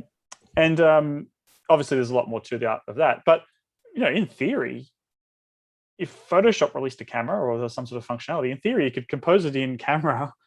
You can almost like change the sky live. Like, I mean, that's not impossible. Yeah. All the technology exists for it to happen, just no one's done it yet. So I'm sure that's just around the corner. So it you creates can like a depth map because it's got some other sensor like they have for the in the iPhone to detect the your LiDAR face thing. and it can knows where and it But probably so- makes more sense to do that while you're out in the field rather than Next you know week's later workshop, when Lucky. you got a 2D sort of picture. So but just I think guys remembering with the AI, I should touch on it because it is a totally relevant, is that don't just think about the cameras that we're using now as detecting like a face, right? Or a dog or a cat, like in a simplistic terms. Like I'm pretty sure there's already a camera out there that you can say like focus on motorbikes. So the AI in the cameras isn't just doing object recognition in a really simple level. It's actually quite advanced. So you might be able to say in the future, like rather than follow a particular face that you've highlighted, you might be able to say, you know, I'm doing interior photography. So therefore, remember on the old phones, we used to be able to select like mountains or like sunset and the different modes. Oh yeah, they were just like kind of settings to help the algorithm in the camera, right? Yeah. But the AI will be much more advanced. That you say I'm shooting a wedding, and they'll look for a bride in a dress. Like, you know, like the AI will be able to say I'm doing photography about doing wildlife photography, focusing on frogs, for instance, and it'll go, okay, I'm looking for a frog. Like that's the tip of the iceberg. But you could I think you can register faces in some cameras so that if it is a wedding, you know, you can register the bride's face and it'll prioritize that face. That's just a pattern matching thing. But I mean, if it's cloud connected, you could even say I'm trying to find Rob Mulally, and then the camera could say like there's, you know, like anyway. But the point of the AI, I think, is just to think about a little bit more than just about the objects that it's tracking. It can actually, in theory, go, hang on, there's a lot of people around. I'm in a like a group event environment. I'm noticing there's some flickering coming from 60 hertz and stuff. I'm doing an event. I better set up the camera to do event photography. You know, prompt the user. Are you shooting an event with an off-camera flash? Yes. Okay, cool. I'm set. You're ready to go. Right. Do you want the photos to be processed with your favorite presets? Cool. Then you shoot in camera and it does your stuff in camera and presses afterwards. But just think about the AI as similar to self-driving cars more than pattern matching object recognition stuff. So we have seen in cars, they can detect roads and 3D, and it's not just objects, it's actually more about like everything that you're looking at. So just keep that in mind and think about the future of focusing technology and scene optimization in cameras, and especially phones as well, because that's, I think, where that technology is heading is pretty excited for composition and stuff, because if it detects like a lot of depth in the scene, it might automatically say, hey, do you want to focus stack it? You know, so. Yeah, if only. Like that's certainly not in a Sony. Yeah, no, well that's you can on a Lumix. Oh, really interesting. And the Nikon. Yeah. Oh, you can. Oh. Does it stitch it in camera or blend it in camera though? That's the ultimate, I think. But you can do both. You choose both. They do have an interesting feature though in Sony where it will put multiple shots together and create a high resolution, but I don't know anyone that actually uses that. It shifts the sensor around. Yeah. Yeah. I think it's on the S5. It's a 96 megapixel from memory. Oh, right. That's pretty good. But yeah, it depends. Like on the one of the issues with the different mounts, like I know Sony's E mount and the Lumix L mount and stuff, is that and this is just me being pragmatic. I own a lot of Sony gear too, so it's not a fanboy thing, is that depending on how close the sensor is to the edge of the mount is how far you can move it, which means how far you can stabilize it, and also how far you can shift it to get those sorts of shots too. So different mounts are going to become limitations on some of these techniques. Yeah, and that's one reason I think especially Canon might have a bit of an upper hand with their in sensor stabilization, because they've got much larger mount diameter. So what's their mirrorless mount called? What's their mirrorless mount called? The R mount. Mount. Okay. Yeah. I think Nikon's actually got the largest of those. Yeah, right. Yeah. I was looking at it, and it's again not a fanboy thing. I think it's just physically it's larger, and I think Sony are actually sort of paying the price now. Well, not really paying. You know what I mean? The limitations of Sony going early with the mirrorless and having the smaller mount now will give it a disadvantage in the future. That's my. I think that's still understanding. yet to be seen. Maybe in terms of the amount of stops they can get out of the image stabilization. But Can I talk about that for a sec? Yeah. Okay, because this is super cool. So something that I learned about from GoPro. Okay, so GoPro has that hyper smooth, cool stuff technology, right? So this has sort of existed for a while now. But just imagine that you've got the camera shooting the video, right? And then inside there, you've got gyros to say, okay, my camera's tilting around and stuff, right? So when the GoPro records the video with stabilization off, it actually keeps all that gyro data inside the video footage. So when you take it onto your computer, you can actually process it afterwards and use other software which reads that data. And GoPro actually bought the company that does this. It's called RealSteady. And it actually can help you stabilize the camera based on knowing that the camera was pointing that way and then that way. And you can actually do it through actual gyro data, not optical analysis of the frames, right? So Warp Stabilizer in Premiere is doing it picture by picture and trying to fix it. So if you've got blurry footage, it doesn't work very well. Whereas with the gyro data, you can actually say, hang on, I can feel the vibrations. Let's smooth that out and then fix it using maths, right? So Sony just launched, I believe, a software. It's inside one of their suites. I think I downloaded it to have a look at it. Catalyst or something, isn't it? Catalyst. Yeah, and apparently they're using the metadata from the E-mount lenses, something like that. Yeah, the A7S Mark III generates an XML file which you can import into that software, and it'll stabilize use that gyro data to stabilize a video clip, and apparently it's very good. I think you do lose some crop factor because of that, so it mightn't be possible to do 4K with that, but apparently there's no need for a gimbal. It's sort of that good. So, so it's really that. Like, that is like, again, I learned that stuff through the GoPro because the FPV, but I think that's going to be and I actually saw for cameras that don't support that sort of stuff. 2017, someone launched a product which you actually clip onto your camera and you can record that data and then merge it later on. But obviously built-in is way better. So anyway, I had that with drones too. I guess the gimbal has already got the gimbal, so then the gimbal should be able to do its job, I suppose. So it's not exactly not right. as relevant. So, and that's going full circle back to the why I've been putting the GoPro on here, because the stabilization they put on the actual camera in here, which is good enough, actually makes it really difficult to fly with the stabilization on because it's not responding to your commands. It's seeing the. So anyway, that's some random stabilization on. No, it's definitely those sort of functions, and I guess to overcome the crop factor, you could shoot. Maybe in the future they'll shoot 6K or even 8K, which some of the newer cameras can do. The crop factor is only like if you wanted to horizon stabilize a shot, like if you rotated the camera, you can imagine that if we all know what it's like to take a crooked photo, don't we, Luke? Don't we, Luke? No? Take what? A crooked photo? Yeah, it happens every now and then. Nick would never take one. Yeah, well, we know what it's like, and if you rotate the image, the more you rotate it, the more you're going to lose of the image. So if your stabilization's like this, you're going to lose quite a lot if you crop it straight, right? So if your camera's pretty close, the amount of cropping that you lose in a stabilization is going to be like unnoticeable. So the way you get around that is just shoot a few mil wider than you think you're going to need, and then it won't matter. So that's cool technology to be aware of if you're doing video. Yeah, awesome. Well, I mean, we could probably keep going all night, Rob, but it's as we already sort of started to, but it's just magic to have you on tonight, and I love talking to you, and my brain always hurts afterwards, but in the best possible way. I wonder why you stopped answering my calls. Oh, no, not at all. I think it's more just that if we get started talking, I think that's the end of the day, like a few hours later, sort of thing. But it's awesome to hear from you, and thanks so much for your time and sharing some of your insights. And if anyone wants to follow along with Rob, as we've mentioned, you can go to robmulally.com, or you can also go to our YouTube page, which is the same. It's 1LN2, as your bio famously said. That's great to see you, mate, and wish you all the best. And you're welcome down to Tassie. I think you're allowed to travel down, so no excuses. Vegas coming up very soon. Getting the van set up, and I'll be down soon, mate. Oh, very nice, very nice. Look forward to it. Just in time for winter, so dark mofo and all of that. So look, thanks for joining us, everybody, and we'll be back next week with another show. And until then, have a great week, and we'll see you then. Catch you later. Yeah, and thanks thanks for